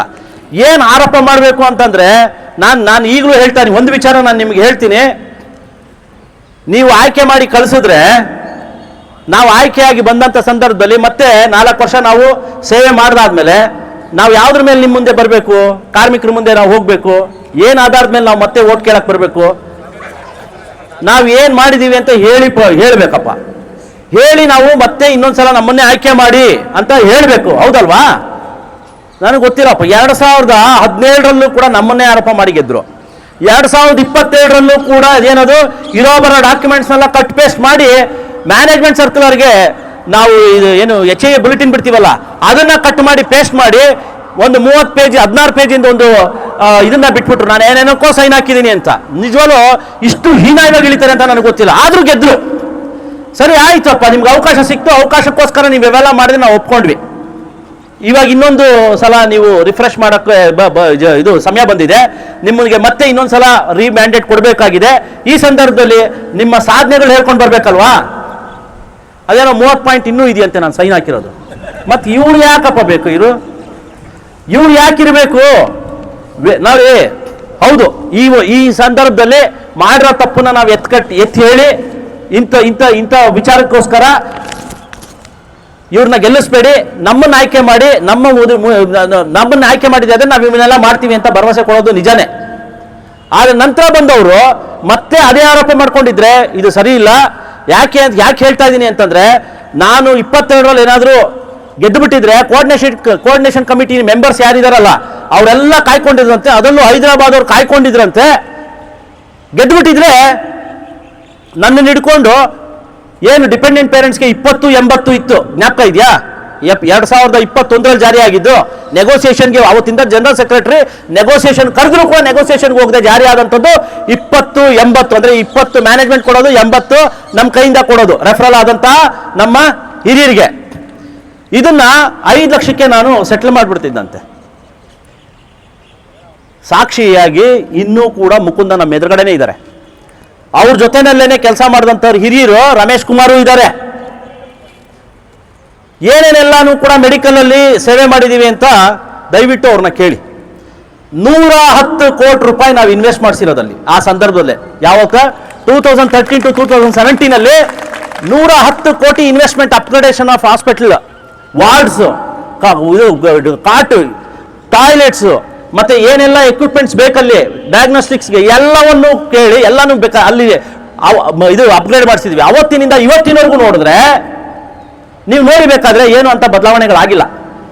ಬದಲಾವಣೆ ಏನು ಅಂತಂದ್ರೆ, ಏನಾದ್ರೂ ಅಲ್ಲ ತೊಂದರೆ ಆಯ್ತು ಅಂತಂದ್ರೆ ಅದು ರೇಣುಕಾನೇ ಮಾಡಿದ್ದು. ರೇಣುಕಾ ಸೈನ್ ಹಾಕ್ಬಿಟ್ಟವನೆ. ಇದುವರೆಗೂ ಕೇಳ್ತಾನೆ ಇದೀವಿ. ಇವರು ಯಾರೋ ಮಾದೇಶ್ ಅವರು ಪೇಪರ್ ಹಿಡ್ಕೊಂಡು ಎಲ್ಲಾ ಕಡೆ ಸುತ್ತಿದ್ದೆ, ಒಂದು ಪೇಪರ್ ಕೊಡ್ರ, ಆ ಥರದ್ದೇನೋ ಸೈನ್ ಹಾಕಿದ್ರೆ ಒಂದು ಪೇಪರ್ ಕೊಡ್ರ ಅಂತ. ಇದುವರೆಗೂ ಕೂಡ ಒಂದೇ ಒಂದು ಡಾಕ್ಯುಮೆಂಟ್ ಕೂಡ ಕೊಟ್ಟಿಲ್ಲ. ನಾವು 2 ಬುಲೆಟಿನ್ ಬಿಟ್ವಿ, ಆ ಥರದ್ದೇನಾದ್ರೂ ಇದ್ರೆ ದಾಖಲೆ ಕೊಡಿ ಅಂತ ಚಾಲೆಂಜ್ ಮಾಡಿದ್ವಿ. ಇದುವರೆಗೂ ಕೊಟ್ಟಿಲ್ಲ. ನಾನು ಈಗಲೂ ಹೇಳ್ತಾ ಇದ್ದೀನಿ, ನಾವು ಕಾರ್ಮಿಕರಿಗೆ ವಿರೋಧ ಭಾಸವಾಗಿ against the interest of the workers ಒಂದೇ ಒಂದು ವೇತನನೂ ಕೂಡ ಅಲ್ಲ, ಒಂದೇ ಒಂದು ಕಾರ್ಮಿಕರ ವಿರುದ್ಧ ನಾವು ಸೈನ್ ಹಾಕಿಲ್ಲ. ಏನಾದರೂ ಸಾಧ್ಯವಾದರೆ ಇಂಪ್ರೂವ್ ಮಾಡಿದ್ದೀವಿ ಹೊರತು ಇಲ್ಲಾಂದ್ರೆ ಏನಿದೆಯೋ ಹಾಗೆ ಬಿಟ್ಬಿಟ್ಟಿದ್ದೀವಿ. ನಾವು ಯಾವುದನ್ನು ಕೂಡ ಕಾರ್ಮಿಕರ ವಿರುದ್ಧವಾಗಿ ಬದಲಾವಣೆ ಮಾಡಿಲ್ಲ. ಇನ್ನು ಮುಂದೆನೂ ಕೂಡ ಅದನ್ನೇ ಹೇಳೋದು. ನಾವು ವಿಲ್ ಕಮ್ ವಿತ್ ಮೆಡಿಕಲ್ಗೆನೆ ಮ್ಯಾನಿಫೆಸ್ಟೋ ಸಮೇತ ಬರ್ತೀವಿ. ಏನೆಲ್ಲಾನು ಕೂಡ ತೊಂದರೆ ಅನುಭವಿಸ್ತಾ ಇದ್ದಾರೆ ನಮ್ಮ ಕಾರ್ಮಿಕರು, ಅದ್ರ ಸಮೇತ ನಾವು ಬರ್ತೀವಿ. ನಿಮ್ಮ ಕಡೆಯಿಂದನೂ ಕೂಡ ಏನಾದರೂ ಈ ಮ್ಯಾನಿಫೆಸ್ಟೋ ಸಂಬಂಧವಾಗಿ ಅಥವಾ ಚಾರ್ಟರ್ ಆಫ್ ಡಿಮ್ಯಾಂಡ್ ಸಂಬಂಧವಾಗಿ ನಿಮ್ಮ ಕಡೆಯಿಂದ ಏನಾದರೂ ಸಲಹೆ ಕೊಡೋವಂಥದ್ದಿದ್ರೆ, ವ್ಯಾಲಿಡ್ ಇದ್ರೆ ದಯವಿಟ್ಟು ನಾವು ಅದನ್ನು ತಗೊಂಡು ಜಾರಿ ಮಾಡೋ ಪ್ರಯತ್ನ ಮಾಡ್ತೀವಿ ಸ್ನೇಹಿತರೆ. ಇನ್ನು ಉಳಿದಂತೆ ಟ್ರಾನ್ಸ್ಪೋರ್ಟೇಷನ್ ವಿಚಾರದನ್ನ ಇವರು ಓಡಿಸಲ್ಲ ರೀ, ಮುಚ್ಚಿಬಿಡ್ತಾರೆ. ಇವತ್ತೇನು ಡಿಸೈಡ್ ಮಾಡಿದ್ದಾರೆ, ಯಾವುದು ಈ ಡೆಡಿಕೇಟೆಡ್ ಲೈನ್ ಸರ್ವಿಸ್ ಇದೆಯಲ್ಲ, ಪಾಪ ನಮ್ಮ ಸತೀಶ್ ಕಡಮ್ನವರು ಮತ್ತೆ ಕೃಷ್ಣಪ್ಪ ಅವರು ಅದನ್ನ ನೋಡ್ಕೊಂತಿದ್ರು. ಅವಾಗ ಗಲಾಟೆ ಆಯಿತು, ವಧೆ ತಿಂದ್ವಿ, ವಿಕ್ಟಿಮ್ಸ್ ನಾವು, ಆದರೆ ವಿಕ್ಟಿಮ್ ಕಾರ್ಡ್ ಪ್ಲೇ ಮಾಡಿದ್ದವರು ಎಲ್ಲ ಬೇರೆ ವಿಚಾರ ಬಿಡಿ, ಅದೆಲ್ಲವೂ ಇವತ್ತು ಮಾತಾಡೋಂಥ ವಿಚಾರ ಅಲ್ಲ. ಆದರೆ ಕಾಡಮ್ಮ ಪಾಪ ಸತೀಶ್ ಕಾಡಮ್ಮನವ್ರು ಏನು ಮಾಡಿದ್ರು ಅವತ್ತು, ಹೋಗಿ ಇದು ಯಾರು ಮ್ಯಾನೇಜ್ಮೆಂಟ್ ಹತ್ರ ಮಾತಾಡಿ BMTCನಲ್ಲಿ ಹೋಗಿ ಮಾತಾಡಿ ಒಪ್ಸಿದ್ದೀನಿ, ನೀನು ಬಂದು ಮಾತಾಡು, ಫೈನಲ್ ಆಗಿ ಮಾತಾಡು ಅಂತ ಕರ್ಕೊಂಡು ಹೋದ್ರು. ಹೋಗಿ MDನ ಒಪ್ಪಿಸಿ ಡೆಡಿಕೇಟೆಡ್ ಲೈನ್ ಸರ್ವಿಸ್ನ ನಾವು ಒಪ್ಪಿಸಿ ಮಾಡ್ಕೊಂಡು ಬಂದಂಥ ಸಂದರ್ಭದಲ್ಲಿ ನಾವು ಪ್ರೆಸೆಂಟೇಷನ್ ಮಾಡ್ತಾ ಇದ್ರೆ ಮ್ಯಾನೇಜ್ಮೆಂಟ್ ಕೂಡ ರೆಡಿ ಆಗಿದ್ದಾರೆ, ವಿಲ್ಲಿಂಗು ತೊಗೊಂಡ್ಬಿಟ್ಟಿದ್ದಾರೆ ಎಲ್ಲ ಕಾರ್ಮಿಕರಲ್ಲಿ, ಲ್ಯಾಂಡ್ಮ್ಯಾನ್ ಮೆಸೇಜ್ ಕಳಿಸಿ ಆ ಒಂದು ಅಂದರೆ ಫಾರ್ಮ್ ಎಲ್ಲ ರೆಡಿ ಮಾಡಿ ಕಳಿಸ್ಬಿಟ್ಟಿದ್ದಾರೆ ಲ್ಯಾಂಡ್ಮ್ಯಾನ್ ಮೆಸೇಜ್ ಆಗಿ. EC ಮೀಟಿಂಗಲ್ಲಿ ಹೇಳ್ತಾರೆ ಇವರು, ನಮಗೆ ಬ್ಲೂ ಬಸ್ ಬೇಕು ಅಂತ. ಯಾವುದು 2000ರಲ್ಲಿ ಬ್ಲೂ ಬಸ್ ಹೋಯ್ತಲ್ಲ ನಮ್ಮ ಕೈ ಬಿಟ್ಟು, 97ರ ವೇತನ ಪರಿಷ್ಕರಣಾ ಸೈನ್ ಆದಂಥ ಸಂದರ್ಭದಲ್ಲಿ ಔಟ್ಸೋರ್ಸ್ ಮಾಡಿ ಅಂತ ಅವತ್ತಿದ್ದಂಥ ಯೂನಿಯನ್ ಒಪ್ಪಿಗೆ ಕೊಟ್ಟಿತ್ತು. ಆವಾಗ ಏನು ಬ್ಲೂ ಬಸ್ ಓಡ್ತಿತ್ತು, ಹಳದುಳಿದ ಬಸ್ಸು ಒಂದಷ್ಟು ದಿವಸ ಓಡ್ತು, ಆ ಬಸ್ಸೇ ಬರಬೇಕು, ನಾವು ಇದನ್ನೆಲ್ಲ ಒಪ್ಪಕ್ಕಾಗಲ್ಲ ಡೆಡಿಕೇಟೆಡ್ ಲೈನ್ ಸರ್ವಿಸು ಅಂತ ಹೇಳ್ತಾರೆ.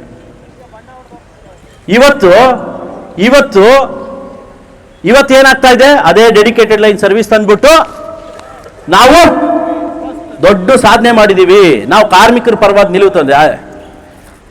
ಒಂದು ಮನೆನ ಡಿಸ್ಟ್ರಕ್ಟ್ ಮಾಡಿಬಿಟ್ಟು ಬೀಳಿಸ್ಬಿಟ್ಟು ಹೊಡೆದಾಕಿ ಆಮೇಲೆ ನಾನು ಇನ್ನೊಂದು ಗುಡಿಸ್ಲು ಕಟ್ಟಿದೆ ಅಂತಂದ್ರೆ ಯಾರಾದರೂ ಒಪ್ಪ ಮಾತಾ ಇದು? ನೋಡಿ, ನಾನು ಕಾರ್ಮಿಕರಿಗೆ ಗುಡಿಸ್ಲು ಕಟ್ಕೊಟ್ಟಿದ್ದೀನಿ, ಆದರೆ ವಜ್ಜಾದವ್ರೆಲ್ಲ ಹಾಳು ಮಾಡಿಬಿಟ್ರು. ಅವತ್ತು ಡ್ಯಾಮೇಜ್ ಮಾಡಿ ಬಿಸಾಡಿದವ್ರೆ ಇವರು, ಡ್ಯಾಮೇಜ್ ಮಾಡಿ ಬಿಸಾಡಿದವ್ರೆ ಅವರು ಸ್ನೇಹಿತರೆ. ಸೊ ಈ ಸಂದರ್ಭದಲ್ಲಿ ನಾನು ನಿಮ್ಗೊಂದು ಭರವಸೆ ಕೊಡೋಕೆ ಇಚ್ಛೆ ಪಡ್ತೀನಿ with regard to this transportation. ಯಾರೆಲ್ಲ ಟ್ರಾನ್ಸ್ಪೋರ್ಟೇಷನಲ್ಲಿ ಏನು ಕಮ್ಯೂಟ್ ಮಾಡ್ತಾರೋ ನನಗೆ ಗೊತ್ತಿಲ್ಲ, ಆದರೆ ಇರೋವಂಥ ಸರ್ವಿಸ್ನ ಉತ್ತಮವಾಗಿ ಮಾಡೋದಕ್ಕೆ ನಾವು ಪ್ರಯತ್ನ ಪಡ್ತೀವಿ. ಇಲ್ಲ ಅಂದರೆ ಇರೋದು ಏನಿದೆಯೋ ಅದನ್ನು ಹಾಗೆ ಮುಂದುವರಿಸ್ತೀವಿ, ಇದು ನಮ್ಮ ಭರವಸೆ. ಇಲ್ಲಿ ಹಾರ್ಸ್ ಮಾಡಿದ್ರು ಅದಕ್ಕೆ ಡಿಸ್ಮ್ಯಾಂಟ್ಲ್ ಮಾಡ್ತೀವಿ, ಅದ್ರ ಉಪಯೋಗ ಪಡ್ಕೊಳ್ತಿರೋರು ಯಾರು? ನಾವು ನೀವುಗಳೇ ಅಲ್ವಾ? ಇಲ್ಲಿ ಅವ್ರು ಮಾಡಿದ್ರು ಇವ್ರು ಮಾಡಿದ್ರು ಅಲ್ಲ, ಯಾರು ಕಾರ್ಮಿಕರ ಪರವಾಗಿ ಏನೇ ವಿಚಾರ ತಂದರೂ ಕೂಡ ಒಳ್ಳೇದೇ, ಒಳ್ಳೇದಲ್ಲ ಅಂತಂದ್ರೆ ಒಳ್ಳೇದಲ್ವೇ ಅಲ್ಲ. ಸುಮ್ಮನೆ ಬೇರೆಯವ್ರ ಮೇಲೆಲ್ಲ ಆರೋಪ ಮಾಡಿಕೊಂಡು ಹೋಗೋದಲ್ಲ. ನಾನು ಯಾಕೆ ಈ ಮಾತು ಹೇಳ್ತಾ ಇದ್ದೀನಿ ಅಂತಂದ್ರೆ, ನಮ್ಮ ಮೇಲೆ ಇಲ್ಲ ಸಲ್ಲದ ಆರೋಪನ ಈ ಥರದ್ದು ಮಾಡ್ತಿದ್ರೆ. ಆಮೇಲೆ ಇನ್ನೊಂದು ವಿಚಾರ, 4 ವರ್ಷ 4 ತಿಂಗಳು ಇವತ್ತಿಗೆ 9 ದಿವಸ ಬಾಕಿ ಇದೆ ನನ್ನ ಸರ್ವಿಸು.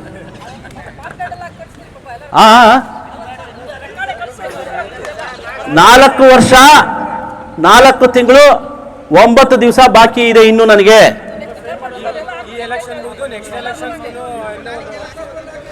ಏನಂದ್ರೆ ಇವತ್ತು ಇನ್ನೊಂದು ಗುಂಪಿನಲ್ಲಿ ಶಾರ್ಟ್ ಸರ್ವಿಸ್ ಇರೋರು ನಿಲ್ತಾ ಇದ್ದಾರೆ. ಅದೇ ತರ ನಮ್ಮಲ್ಲೂ ನಿಲ್ಬೇಕು ಅಂತಂದ್ರೆ ನೀವೆಲ್ಲ ಅವಕಾಶ ಕೊಟ್ಟರೆ ನಾನು ನಿಲ್ಬೋದು ಇನ್ನೊಂದು ಎಲೆಕ್ಷನ್ಗೆ ಬಿಡಿ. ಸೊ ಸ್ನೇಹಿತರೆ ಇನ್ನು ವೇತನ ಪರಿಷ್ಕರಣಕ್ಕೆ ಮತ್ತೆ ವಾಪಸ್ ಬರೋದಾದ್ರೆ ನೀವು ಯಾರು ತಲೆ ಕೆಡಿಸ್ಕೊಳ್ಳೋ ಅವಶ್ಯಕತೆ ಇಲ್ಲ. ಶತಾಯ ನಮ್ಮ ಜೀವನನ ರೂಪಿಸುವಂತಹ ವೇತನ ಪರಿಷ್ಕರಣ ಅದು ನಮ್ಮ ಪರವಾಗೇ ಇರುತ್ತೆ. ನಾನು ಒಬ್ಬ ಬೆನಿಫಿಷಿಯರಿ ನಿಮ್ಮ ಥರನೇ, ನಾನು ಕೂಡ ಒಳ್ಳೆ ರಿಟೈರ್ಮೆಂಟ್ ಲೈಫನ್ನು ನಾನು ಎಂಜಾಯ್ ಮಾಡಬೇಕಾಗಿದೆ. ಸೊ ಅದು ನನಗಾಗಿದ್ದೆ ನಿಮಗಾಗತ್ತೆ, ನಿಮಗಾಗಿದ್ದೆ ನನಗೂ ಕೂಡ ಆಗುತ್ತೆ, ಹೌದಲ್ವಾ? ಹಾಗಾಗಿ ವೇತನ ಪರಿಷ್ಕರಣ ಅಷ್ಟು ತುಚ್ಛವಾಗಿ ಮಾತಾಡೋವಂಥದ್ದು ಅಲ್ಲ. ಹಂಗಂತೆ ನಾವು ಏನು ತುಂಬ ಮೇಧಾವಿಗಳು, ನಾವು ನಾಲೆಜು ಸಿಕ್ಕಾಪಟ್ಟೆ ಬುದ್ಧಿವಂತರು, ನಾನು ಅನ್ಕ್ಲೇಮ್ ಮಾಡ್ತಿಲ್ಲ. ನನಗೆ ಶಕ್ತಿ ಏನು ಅಂತಂದರೆ, ನೀವೇನು ಆರ್ಸ್ ಕಳಿಸಿರ್ತೀರಲ್ಲ ಕಮಿಟಿ, ಆಫೀಸ್ ಬೇರರ್ ಕಮಿಟಿ ಮತ್ತು EC ಕಮಿಟಿ, ಅದು ನನ್ನ ಜೊತೆಯಲ್ಲಿ ನೀವೇನು ಆಯ್ಕೆ ಮಾಡಿ ಮೆಜಾರಿಟಿ ಕಳಿಸ್ತೀರಲ್ಲ ಅದಿದ್ರೆ ಸಾಕು. ನಮಗೆ ಯಾವುದೇ ಇಂಟೆಲಿಜೆನ್ಸು ಬೇಡ, ನಾಲೆಜು ಬೇಡ. ಅದ್ರ ಜೊತೆಯಲ್ಲಿ ಅದಕ್ಕೆ ಮೀರಿದ್ದೇನಾದ್ರೂ ನಮಗೆ ತೊಂದರೆ ಆಗುವಂಥ ಸಂದರ್ಭ ಬಂದರೆ ಇಡೀ ಕಾರ್ಮಿಕ ವರ್ಗ ನಮ್ಮ ಜೊತೆ ನಿಲ್ಲುತ್ತೆ ಅನ್ನೋ ಒಂದು ಧೈರ್ಯ ಇದ್ರೆ ಸಾಕು, ನಾವು ಮ್ಯಾನೇಜ್ಮೆಂಟ್ನ ಬಗ್ಗಿಸ್ತೀವಿ. ಇದ್ರ ಜೊತೆನಲ್ಲಿ ನಮ್ಮ ಹಾನೆಸ್ಟಿ ಕೂಡ ಇರುತ್ತೆ, ಕಾರ್ಮಿಕರ ಪರವಾದ ಕಾಳಜಿನೂ ಇರುತ್ತೆ. ಈ ಹಾನೆಸ್ಟಿ ಮತ್ತೆ ನಿಮ್ಗಳ ಏನು ಬಲ ಇದೆ ಇದು ಸಾಕು ಒಳ್ಳೆ ವೇತನ ಪರಿಷ್ಕರಣೆ ಮಾಡೋದು. ಹಾಗೆ ಇನ್ನೂ ಏನು ವಿಚಾರಗಳು ಬೇರೆ ಇದ್ದಾವೆ, ಹಲವಾರು ಸಮಸ್ಯೆಗಳು ಬಗೆಹರಿತಾ ಇದೆ. ಇನ್ನೂ ಒಂದು ವಿಚಾರ ನಾನು ನಿಮ್ಮ ಮುಂದೆ ಹೇಳ್ಬಿಡ್ತೀನಿ, ಇದೊಂದು ಅವಕಾಶ ಇದೆ. ಅಪ್ಗ್ರೇಡೇಷನ್ ಆಫ್ ಸ್ಕೇಲ್ಸ್ ಬಗ್ಗೆ ನಾವು ಡಿಮ್ಯಾಂಡ್ ಇಟ್ಟಿದ್ವಿ. ಒಂದು ಹೆಚ್ಚು ಕಡಿಮೆ 25 ದಿವಸದಿಂದ ಒಂದು ಬುಲೆಟಿನ್ನ ಬಿಟ್ಟಿದ್ವಿ. ನಾವು ಕೇಳಿದ್ದೇನಂತಂದ್ರೆ, ಅಧಿಕಾರಿಗಳು ಏನು ಅಪ್ಗ್ರೇಡೇಷನ್ ಮಾಡ್ಕೊಂಡಿದ್ದಾರೆ ಅದೇ ಥರ ನಾವು ಅಪ್ಗ್ರೇಡೇಷನ್ ನಮಗೂ ಆಗಬೇಕು. ಆದರೆ ಇವರು ಏನು 150 ಅಂತ ಅವರು ಅಧಿಕಾರಿಗಳು ತಗೊಂಡಿದ್ದಾರೆ, ನಮ್ಗೆ 50 ಅಂತ ಕೊಟ್ಟಿದ್ದಾರೆ. ಈ 50 150ರಲ್ಲೇ ಹೌದು ನಾವು ತುಂಬ ಕಾರವಾಗಿ ಬಳಸಿದ್ವಿ, ತೌಡು ಕೊಡ್ತಾ ಇದ್ದಾರೆ ಅಂತ ಹೇಳಿದ್ ನಿಜ. ಯಾಕೆ ಹೇಳ್ತಾ ಇದ್ದೀವಿ ಅಂತಂದ್ರೆ, ಇವ್ರು ತೌಡೆ ಕೊಡ್ತಾ ಇದ್ರು, ಭತ್ತನೆಲ್ಲ ಕೊಡ್ತಾ ಇದ್ದಿದ್ದು ಅಕ್ಕಿ ತೊಗೊಳೋದಕ್ಕೆ, ಇವ್ರು ತೌಡೆ ಕೊಡ್ತಾ ಇದ್ದಿದ್ದು. ಅಪ್ಗ್ರೇಡೇಷನ್ ಆಫ್ ಸ್ಕೇಲ್ಸ್ ಅಂತ ಅಧಿಕಾರಿಗಳಿಗೆ ಅಷ್ಟು ಒಂದು ದೊಡ್ಡ ಬೆನಿಫಿಟ್ ತೊಳ್ಕೊಬೇಕಂದಾಗ ಇವರು 150-50ರಲ್ಲಿ ಹೇಳ್ತಾರೆ. ಏನೋ GM ಹೇಳ್ಬಿಟ್ರಂತೆ, ನಾನು GM, ನಾನು 150 ರೂಪಾಯಿ ತಗೊಂಡು ನನ್ನ ಸಮ ನೀವು ಹೆಂಗೆ ಲೆಕ್ಕ ಹಾಕೋದು ಅಂತ. ಅಪ್ಗ್ರೇಡೇಷನ್ ಆಫ್ ಸ್ಕೇಲ್ಸ್ ಅಲ್ಲಿ 10,000 ಹೆಚ್ಚಾಗಿದೆ. 30,000ದಿಂದ ಗ್ರೇಡ್ 1ಗೆ 40,000 ಹೆಚ್ಚಾಗಿದೆ, ಹೌದಲ್ವಾ? ಯಾರು ಗ್ರೇಡ್ 2 ಸೇರ್ಕೋತಾರೆ ಅವ್ರದ್ದು 50,000 ರೂಪಾಯಿ. ಇವತ್ತು ಯಾರೇ ಹೊಸಬ ಬಂದ್ರು ಕೂಡ ಮ್ಯಾನೇಜ್ಮೆಂಟ್ ಟ್ರೈನೀಸ್ ತಗೊಂತಾರೆ. ಮ್ಯಾನೇಜ್ಮೆಂಟ್ ಟ್ರೈನೀಸು ಬರೋದು ಎಲ್ಲಿಗೆ 40,000 ಬರ್ತಿದ್ದ ಕಡೆ 50,000 ಬರುತ್ತೆ. ಅಂದ್ರೆ ಏನರ್ಥ? 10,000 ಹೆಚ್ಚಾಯ್ತು ಅಂತ ಅರ್ಥ. ಅವ್ರು 10,000 ಪಡ್ಕೋಬಹುದು, ನಮಗ್ ಬೇಡವಾ? ಇವ್ರು ಹೇಳ್ತಾರೆ ಇವತ್ತಿರೋಂಥವ್ರು ಅಪ್ಗ್ರೇಡೇಷನ್ ಆಫ್ ಸ್ಕೇಲ್ಸ್ ನಮ್ಗೆ ಅಪ್ಲಿಕೇಬಲ್ ಆಗಲ್ಲ. ಯಾರೋ ಬುದ್ಧಿ ಇಲ್ದವ್ರು ಕೇಳ್ತಾ ಇದ್ದಾರೆ, ಯಾಕಾಗಲ್ಲ? ಮುಂದೆ ಬರೋಂಥ ಕಾರ್ಮಿಕರಿಗೆ ಅನುಕೂಲ ಆಗೋದಿಲ್ವಾ? ಮುಂದೆ ಬರುವಂತ ಕಾರ್ಮಿಕರಿಗೆ ಯಾಕೆ ಅನುಕೂಲ ಆಗಲ್ವಾ ಅಂತ ನಾನು ಹೇಳ್ತೀನಿ ಕೇಳಿ. SS is equivalent to grade 1 ಒಪ್ತೀರಾ? ಯಾರು ಮಾಡಿದ್ದು? ಇವರೇ ಪಾರ್ಟಿಗೆ. ಈ ಎರಡು ಗುಂಪಿದ್ದವರೇ ಪಾರ್ಟಿ, ಅವರೇ ಜಾರಿ ಮಾಡಿದ್ರೆ, ನಾವು ತಂದದ್ದಲ್ಲ. SS is equivalent to grade 1 ಅಂತ ತಂದದ್ದು. ಅಂದ್ರೆ in all respects except incentives ಅಂತ ಕ್ಲಿಯರ್ ಆಗಿ ಹೇಳಿದ್ದಾರೆ. ಇವತ್ತು ಕೂಡ ಟ್ರೈ ಪಾರ್ಟಿ ಅಗ್ರಿಮೆಂಟ್ ಹಾಗೆ ಇದೆ. ಅಂದ್ರೆ ಅವ್ರದ್ದು 30,000 ಇದ್ದಿದ್ದು 40,000 ಆದ್ರೆ ನಮ್ಮ SS ಕೂಡ ಸ್ಟಾರ್ಟಿಂಗ್ ಬೇಸಿಕ್ ಎಷ್ಟಿದೆ? 40,000. ಅವ್ರು ಹೇಳೋದೇನು? ಅವರು ಲಾಜಿಕ್ ಏನು? 40,000 ಅಂತಂದ್ರೆ ನಮ್ದಾಗಲೇ 70,000 ಕ್ರಾಸ್ ಆಗೋಗಿದೆ, SSಗೆ ಇದು ಅನ್ವಯ ಆಗಲ್ಲ ಅಂತ. ಆದರೆ ಅಪ್ಗ್ರೇಡೇಷನ್ ಮಾಡಿದ್ದೇ ಆದರೆ ಇಂಡಕ್ಷನ್ ಯಾರು ಹಾಕ್ತಾರೆ, ಇವತ್ತು 23,000ರಿಂದ 30,000 ಇದೆಯಲ್ಲ, ಅದು 33,000ರಿಂದ 40,000 ಆಗೋದಿಲ್ವಾ? ಇವತ್ತೇನು ನಮ್ಮ 1/8/2010 ಮತ್ತೆ 1/1/2012 ಅವ್ರದ್ದೇನು ಕಷ್ಟ ಹೇಳ್ಕೊಳಕ್ ಬಂದಿದ್ದಾರೆ ಅಥವಾ ಬರ್ತಾ ಇದ್ದಾರೆ, ಮುಂದೆ ಅದೇ ಥರನೇ ಒಂದು ಗುಂಪು ಬರುತ್ತೆ, ಅವ್ರದ್ದೊಂದು ಗುಂಪು ಮಾಡಿಬಿಡೋದು. ಅವ್ರದ್ದು ಇಷ್ಟೇನೆ. ಯಾವಾಗ 33ರಿಂದ 40,000 ಆದರೆ ಅವ್ರದ್ದು ಇಂಡಕ್ಷನ್ ಬೇಸಿಕ್ ಜಾಸ್ತಿ ಆಗುತ್ತೆ. ಆಗ ಇವಾಗೇನು ತೊಂದರೆ ಆಗಿದೆ ಅಂತ ಅವ್ರು ಹೇಳ್ತಿದಾರಲ್ಲ, ಆ ತೊಂದರೆ ನೀಗಲ್ವಾ? ಅಂತ ಕೇಸಲ್ಲಿ ಯಾರ್ಯಾರ್ದು ಅಪ್ಲಿಕೇಬಲ್ ಆಗಲ್ಲ, ಯಾರಿಗೆ ಈ ಒಂದು ಅಪ್ಗ್ರೇಡೇಷನ್ ಆಫ್ ಸ್ಕೇಲ್ಸ್ ನಮ್ಮಂಥವ್ರಿಗೆ ಆಗಲ್ಲ ಅಂತಂದಾಗ ಜಾಸ್ತಿ ಕೇಳಿ. ಯಾಕೆ 150ರಲ್ಲೇ ಇದ್ದೀರಾ? ಅವ್ರಿಗೆ 7,710 ರೂಪಾಯಿ ಬೆನಿಫಿಟ್ ಒಬ್ಬ ಗ್ರೇಡ್ 1 ಇದು ತಗೊಳ್ಳೋ ಸಂದರ್ಭದಲ್ಲಿ ನೇರವಾಗಿ ಹೊಸಬ ಬಂದವನಿಗೆ 10,000 ಜಾಸ್ತಿ ಆದಾಗ ನಾವು ಅಟ್ಲೀಸ್ಟ್ ಒಂದು 6,000 ಆದ್ರೂ ಕೇಳಬಾರ್ದಾ? 6,000ಕ್ಕೆ ಏನು ಲೆಕ್ಕ ಹಾಕಿ ನಾವು ಕೇಳಬಾರ್ದು ನಮ್ಮ ಸರ್ವಿಸಿಗೆ? ಇದನ್ನು ಕೇಳಿದ್ರೆ ಇವರು ಡಿಮ್ಯಾಂಡ್ ಮಾಡೋದ್ರಲ್ಲಿ ಅದು ಯಾಕೆ ಜಿಪ್ಪಣತನ ತೋರಿಸ್ತಿದಾರೋ ನನಗೆ ಗೊತ್ತಿಲ್ಲ. ಸ್ನೇಹಿತರೆ, ಬಹಳಷ್ಟು ವಿಚಾರಗಳಿದ್ದಾವೆ.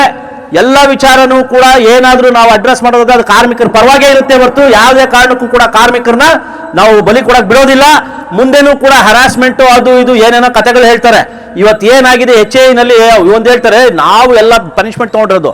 ಪನಿಷ್ಮೆಂಟು ಆಫೀಸ್ ಬೇರೆಯವ್ರಿಗೆ ಆಗ್ಬಿಟ್ರೆ ನಮ್ಮ ಕಾರ್ಮಿಕರು ಯಾರಾದರೂ ಏನಾದರೂ ಮಾತಾಡೋಕ್ಕಾಗತ್ತಾ? ಯಾರಾದರೂ ಹಕ್ಕುಗಳನ್ನ ನಾವು ಪ್ರತಿಪಾದನೆ ಮಾಡೋಕ್ಕಾಗತ್ತಾ? ಕಾರ್ಮಿಕರಿಂದ ಶುರುವಾಗುತ್ತೆ ಯಾವುದೇ ಒಂದು ಹಕ್ಕಿನ ಹೋರಾಟ.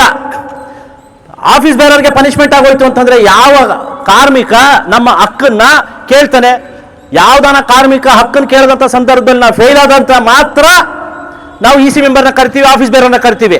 ಇವತ್ತು ಹಕ್ಕುಗಳನ್ನ ಕೇಳದೇ ಇರುವಂತ ಪರಿಸ್ಥಿತಿ ಬಂದಿದೆ. ಇದ್ರದ್ದು ಸದುಪಯೋಗ ಯಾರು ಪಡ್ಕೋತಾ ಇದ್ದಾರೆ ಅಂದ್ರೆ ಮ್ಯಾನೇಜ್ಮೆಂಟ್ ತುಂಬಾ ಚೆನ್ನಾಗಿ ಪಡ್ಕೋತಾ ಇದೆ. ಬರೋ ಬೆನಿಫಿಟ್ಸ್ ಎಲ್ಲನೂ ಕೂಡ ನಾವು ಏನ್ ಸಂಪತ್ತನ್ನ ಸೃಷ್ಟಿ ಮಾಡಿದೀವಿ, ಈ ಸಂಪತ್ತು ಸೃಷ್ಟಿನಲ್ಲಿ ಹೆಚ್ಚಿನ ಪಾಲು ಅಧಿಕಾರಿಗಳು ಪಡ್ಕೋತಾ ಇದ್ದಾರೆ. ಕಾರ್ಮಿಕರನ್ನ ತುಂಬಾ ನಿಕೃಷ್ಟವಾಗಿ ಕಾಣ್ತಿದ್ದಾರೆ.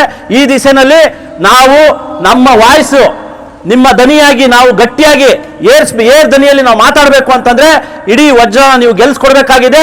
ತಾವೆಲ್ಲರೂ ಕೂಡ ಈ ದಿಸೆನಲ್ಲಿ ತಾವು ಇಡೀ ವಜ್ರನ ಗೆಲ್ಸೋ ಪ್ರಯತ್ನ ಮಾಡ್ತೀರಾ ಅಂತ ಹೇಳ್ತಾ ಎಲ್ಲ ಕಾರ್ಮಿಕರಲ್ಲೂ ಕೂಡ ಮನವಿ ಮಾಡ್ಕೊಳ್ಳಿ. ಈ ಒಂದು ವಿಚಾರಗಳನ್ನ ದಾರಿಗಳನ್ನ ಹೇಳಿ, ಏನಾದ್ರೂ ವಿಚಾರಗಳು ಅವ್ರಿಗೇನಾದ್ರೂ ಡೌಟ್ ಇತ್ತು ಅಂತಂದ್ರೆ ನೇರವಾಗಿ ನಮ್ಮನ್ನ ಕ್ಲಾರಿಫೈ ಮಾಡ್ಕೋಬಹುದು. ನಾವು ಶಾಪ್ ಫ್ಲೋರ್ಗೆ ಬಂದಂತ ಸಂದರ್ಭದಲ್ಲಾಗಲಿ ಅಥವಾ ನೇರವಾಗಿ ಫೋನ್ನಲ್ಲಾದ್ರೂ ಕೂಡ ಪಡ್ಕೋಬಹುದು. ಸೊ ಹಾಗಾಗಿ ನೀವೆಲ್ಲರೂ ಕೂಡ ಇಡೀ ವಜ್ರ ಟೀಮ್ ಜೊತೆನಲ್ಲಿ ಇದೀರಾ ಅಂತ ನಂಬ್ಕೊಳ್ತಾ ಇನ್ನೂ ಒಂದು ವಿಚಾರ ಜ್ಞಾಪಕ ಮಾಡ್ಕೊಂಡ್ವಿ. ಈ ಒಂದು ಬುಲೆಟಿನ್ ನಲ್ಲಿ ಒಂದು ವಿಚಾರ ಬರೆದಿದ್ದಾರೆ, ಅಪ್ಗ್ರೇಡೇಷನ್ ಆಫ್ ಸ್ಕೇಲ್ಸ್ 2011ರಲ್ಲೇ ಆಗಿದೆ ಅಂತ. ಹೆಂಗೆ ಮಿಸ್ಲೀಡ್ ಮಾಡ್ತಾರೆ ಅಂತಂದ್ರೆ, ಅಪ್ಗ್ರೇಡೇಷನ್ ಆಫ್ ಸ್ಕೇಲ್ ಅಂದ್ರೆ ಏನರ್ಥ? Do you agree whatever the upgradation of scales ಅವ್ರು ಹೆಚ್ಚು ಪಡ್ಕೊಂಡಿದ್ದಾರೆ, ನಮ್ಗೆ ಕಡಿಮೆ ಆಗಿದೆ ಅಂತ ಒಪ್ಕೋತೀರ? ಹಾಗಾದ್ರೆ ಇದ್ರ ಬಗ್ಗೆ ಆಮೇಲೆ ಮಾತಾಡೋಣ. ಅಂದ್ರೆ ಇದಕ್ಕೆ ನೀವು ಶೀಲ್ಡ್ ಆಗಿ 2011ರಲ್ಲಿ ಅಪ್ಗ್ರೇಡೇಷನ್ ಆಗಿದೆ, ಹಾಗಾದ್ರೆ ನಮ್ದೇನ್ ತೊಂದರೆ ಇಲ್ಲ, ಅವತ್ತಿದ್ದವರು ಬಿಟ್ಕೊಟ್ಬಿಟ್ರು ಅಂತ ಹೇಳೋದು ನಿಮ್ಮ ಮಾತು? ಒಂದು ವಿಚಾರ ಅರ್ಥ ಮಾಡ್ಕೊಳ್ಳಿ, ಯಾರ್ಯಾರು ವೇತನ ಪರಿಷ್ಕರಣೆ 2007 ಆಗದೇ ಇರುವಂತ ಸಂದರ್ಭದಲ್ಲಿ ಅದಕ್ಕೆ ಮುಂಚೆ ಯಾರ್ಯಾರು ಪ್ರಮೋಷನ್ ಆದ್ರು ಗ್ರೇಡ್ 1 ಆಗಿ ತಗೊಂಡ್ರು ವೇತನ ಪರಿಷ್ಕರಣೆ ಆದ ನಂತರ ಅವ್ರಿಗೆಲ್ಲರಿಗೂ ಕೂಡ ವಿಡ್ರಾ ಆಯಿತು. ಯಾವುದು? Additional increment. ಕಾರ್ಮಿಕರಾಗಿದ್ದಾಗ ಅಡಿಷನಲ್ ಇನ್ಕ್ರಿಮೆಂಟ್ ಇತ್ತು. ಅವರು ಆಫೀಸರ್ ಆದಮೇಲೆ ಇದು ಆಫೀಸರ್ದು ವೇತನ ಜಾರಿ ಆದಮೇಲೆ ವಿಡ್ರಾ ಮಾಡಿದ್ರು. ವಿಡ್ರಾ ಮಾಡೋಂಥ ಸಂದರ್ಭದಲ್ಲಿ ನಾವು ಅಡಿಷನಲ್ ಇನ್ಕ್ರಿಮೆಂಟ್ನ ಉಳಿಸ್ಕೊಂಡ್ವಿ. ಅಡಿಷನಲ್ ಇನ್ಕ್ರಿಮೆಂಟ್ಸ್ ಉಳಿಸ್ಕೊಂಡಿದ್ದಂಥ ಸಂದರ್ಭದಲ್ಲಿ ಸಮಕಾಲೀನವರು ಒಂದೇ ಬ್ಯಾಚಲ್ಲಿ ಇಬ್ರು ಬಂದಿರ್ತಾರೆ ಅನ್ಕೊಳ್ಳಿ. ಒಬ್ರು ಅಧಿಕಾರಿಯಾಗಿ ಹೋದ್ರು, ಇನ್ನೊಬ್ರು ಅಧಿಕಾರಿ ಆಗದೆ ಹಾಗೆ ಉಳ್ಕೊಂಡ್ರು. ಅಧಿಕಾರಿ ಆಗದೆ ಹಾಗೆ ಉಳ್ಕೊಂಡವ್ರದ್ದು ಅಡಿಷನಲ್ ಇನ್ಕ್ರಿಮೆಂಟ್ ಸ್ಪೆಷಲ್ ಪೇ ಆಗಿ ಉಳಿತು. ಆದ್ರೆ ಅಧಿಕಾರಿಯಾಗಿ ಯಾರು ಪ್ರಮೋಟ್ ಆದ್ರಲ್ಲ ಅವ್ರದ್ದು ಅಡಿಷನಲ್ ಇನ್ಕ್ರಿಮೆಂಟ್ ವಿಡ್ರಾ ಆದಂತ ಸಂದರ್ಭದಲ್ಲಿ ತುಂಬಾ ವ್ಯತ್ಯಾಸಗಳಾಯ್ತು. ಯಾವ್ದ್ರಲ್ಲಿ? ಬೇಸಿಕ್ ಅಲ್ಲಿ ಇಬ್ರು ಕಾರ್ಮಿಕರಾಗೆ ಸೇರಿದ್ದು, ಒಟ್ಟಿಗೆ ಸೇರಿದ್ದು. ಅಧಿಕಾರಿ ಆಗಿದ್ದಕ್ಕೆ ಕಡಿಮೆ ಆಯ್ತು ಅನ್ನೋ ಸಂದರ್ಭದಲ್ಲಿ ಇವರೆಲ್ಲರನ್ನೂ ಕೂಡ HOG ಮೂಲಕ ಮ್ಯಾನೇಜ್ಮೆಂಟ್ನ ಹಲವಾರು ಮೆಮೊರಾಂಡಮ್ ಕೊಟ್ಟಂತ ಸಂದರ್ಭದಲ್ಲಿ ಮ್ಯಾನೇಜ್ಮೆಂಟ್ ಒಂದು ಸರ್ಕ್ಯುಲರ್ ಬಿಟ್ರಪ್ಪ. ಏನಂತ? 2 ಫಾರ್ಮುಲಾ ಕೊಟ್ಟರು. ಆ ಫಾರ್ಮುಲಾ ಇವತ್ತು ನನಗೆ ಜ್ಞಾಪಕ ಇಲ್ಲ. ಅದರಲ್ಲಿ ಯಾವುದು ನಿಮ್ಗೆ ಅನುಕೂಲ ಆಗುತ್ತೋ ಅದನ್ನು ನೀವು ಆಯ್ಕೆ ಮಾಡ್ಕೊಳ್ಳಿ ಅಂತ ಅಷ್ಟೇ. ಯಾವ್ದು ಅನುಕೂಲ ಆಗುತ್ತೋ ಅದನ್ನು ನೀವು ಆಯ್ಕೆ ಮಾಡ್ಕೊಳ್ಳಿ ಅಂತ. ಅದನ್ನು ಅಪ್ಗ್ರೇಡೇಷನ್ ಆಫ್ ಸ್ಕೇಲ್ಸ್ ಅಂತ ಇವ್ರು ಕರೀತಾರಪ್ಪ. ನನಗಂತೂ ಅರ್ಥ ಆಗ್ತಿಲ್ಲ. 400, 500 ರೂಪಾಯಿ, 700 ರೂಪಾಯಿ ಹೆಚ್ಚಾಯ್ತು ಅಷ್ಟೇ ಅವ್ರಿಗೆ. ಅದು ಎಲ್ರಿಗೂ ಅಲ್ಲ, ಎಲ್ರಿಗೂ ಅನ್ವಯ ಆಗಲಿಲ್ಲ. ಅದು ಇರೋದೇ ಕಂಟಿನ್ಯೂ ಮಾಡಿದ್ರು ಸುಮಾರು ಜನ. ಯಾರಿಗೆ ಕೆಲವು ಅಧಿಕಾರಿಗಳಾಗಿದ್ರು ಅವ್ರಿಗೆ ಮಾತ್ರ ಅದು ಅನ್ವಯ ಆಯಿತು. ಇದನ್ನ ಇಲ್ಲಿ ಮಿಸ್ಲೀಡ್ ಮಾಡೋದು ಹೇಗೆ ಅಂತಂದ್ರೆ ಅಪ್ಗ್ರೇಡೇಷನ್ ಆಫ್ ಸ್ಕೇಲ್ಸ್ 2011ರಲ್ಲೇ ಆಯಿತು ಅಂತ ಹೇಳೋ ಮಾತು. ಇನ್ನೊಂದು ವಿಚಾರ, ಇಲ್ಲಿ ಹಲವಾರು ವಿಚಾರಗಳನ್ನ ಕಾರ್ಮಿಕರು ಬಾಧಿಸ್ತಾ ಇರುವಂತಹ ಸಮಸ್ಯೆಗಳನ್ನ ಇಲ್ಲಿ ಲಿಸ್ಟ್ ಮಾಡಿದ್ದಾರೆ. ಅದರಲ್ಲಿ ಏನಂತ ಹಾಕಿದ್ದಾರೆ ಅಂತಂದ್ರೆ ವಜ್ರ ಮತ್ತೆ ಹ್ಯಾಮರ್ ಅವ್ರು ಇರೋಂಥ ಸಂದರ್ಭದಲ್ಲಿ ಏನೇನೆಲ್ಲ ಬಿಟ್ಕೊಟ್ರು ಅಂತ ಹಾಕಿದ್ದಾರೆ. ಅದರಲ್ಲಿ ನಾವು ಇದ್ದಂಥ ಸಂದರ್ಭದಲ್ಲಿ 2 ವಿಚಾರ. ಒಂದು ಫಿಕ್ಸೆಡ್ ಟರ್ಮ್ ಕಾಂಟ್ರಾಕ್ಟ್ ಅಂದ್ರೆ ಟೆನ್ಯೂರ್ ಕಾಂಟ್ರಾಕ್ಟ್. ಅದನ್ನ ನಾನು ಪೂರ್ತಿಯಾಗಿ ಬಹಳಷ್ಟು ಸರಿ ಹೇಳಿದೀವಿ. ಅದನ್ನ ವಿಚಾರ ಹೇಳ್ತೀವಿ. ಒಂದು. ಎರಡನೇದು ಪ್ರೀಮೆಚ್ಯೂರ್ ರಿಟೈರ್ಮೆಂಟ್. ಪ್ರೀಮೆಚ್ಯೂರ್ ರಿಟೈರ್ಮೆಂಟ್ ಅಂತ ಒಂದಿದೆ.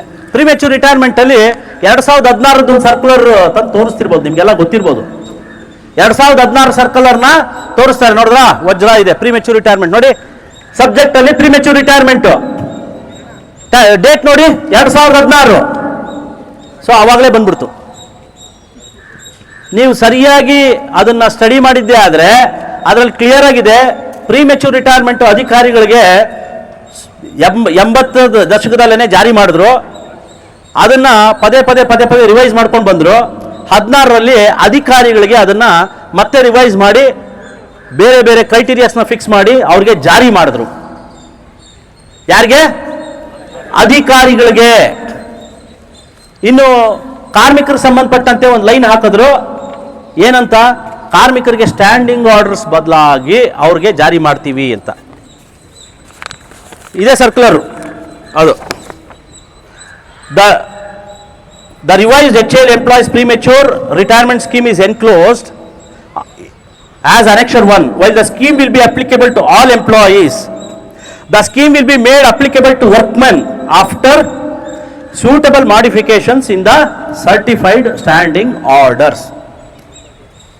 2016 5th of April 2016 ಅಲ್ಲಿ ಸರ್ಕ್ಯುಲರ್ ಬಿಟ್ಟು ಯಾರಿಗೆ ಬಿಟ್ಟಿದ್ದು? ಆಫೀಸರ್ಸಿಗೆ ಬಿಟ್ಟಿದ್ದು. ನಮಗೆ ಸ್ಟ್ಯಾಂಡಿಂಗ್ ಆರ್ಡರ್ ಬದಲು ಮಾಡಿ ನಾವು ಕಾರ್ಮಿಕರಿಗೂ ಕೂಡ ಜಾರಿ ಮಾಡಬೇಕು, ಯೂನಿವರ್ಸಲ್ ಆಗಿ ಜಾರಿ ಮಾಡಬೇಕು ಅಂತ ಕೊಟ್ಟಿದ್ದಾರಪ್ಪ. Let them show a change notice. Section 9A ID act ಪ್ರಕಾರ ಯಾವುದೇ ಒಂದು ಸರ್ವಿಸ್ ಕಂಡೀಷನ್ ಅನ್ನ ಬದಲಾಯಿಸಬೇಕು ಅಂತಂದ್ರೆ ಮ್ಯಾನೇಜ್ಮೆಂಟ್ ನಮಗೆ ID ಆಕ್ಟ್ ಸೆಕ್ಷನ್ 9A ಪ್ರಕಾರ ನಮಗೆ ನೋಟಿಸ್ ಆಫ್ ಚೇಂಜ್ ಕೊಡಬೇಕು. ಸ್ಟ್ಯಾಂಡಿಂಗ್ ಆರ್ಡರ್ ಬದಲಾಗಬೇಕು ಅಂತಂದ್ರೂ ಕೂಡ 9A ನೋಟಿಸ್ ಕೊಡಬೇಕು. ಹೊಸದನ್ನು ಇನ್ಕಾರ್ಪೊರೇಟ್ ಮಾಡಬೇಕು ಅಂತಂದ್ರೆ ಇರೋದನ್ನ ಬದಲಾಯಿಸಬೇಕು ಅಂದಾಗೂ ಕೂಡ ನಮಗೆ ನೋಟಿಸ್ ಅಂತೂ ಕೊಡಲಿಲ್ಲಪ್ಪ ಮ್ಯಾನೇಜ್ಮೆಂಟ್. ನಾವಿರೋವರೆಗೂ ಕೊಡಲಿಲ್ಲ. If you have got any papers please ತೋರಿಸಿ ನಮಗೆ. ಗಾಳಿಯಲ್ಲಿ ಗುಂಡು ಹೊಡೆದ್ಬಿಟ್ಟು ಹೋಗ್ತಾ ಇರೋದು, ಕೆಸರು ಹಚ್ಬಿಟ್ಟು ಹೋಗ್ತಾ ಇರೋದು, ಕೆಸರು ಹಚ್ಬಿಟ್ಟು ಹೋಗ್ತಾ ಇರೋದು. ಆದ್ರೆ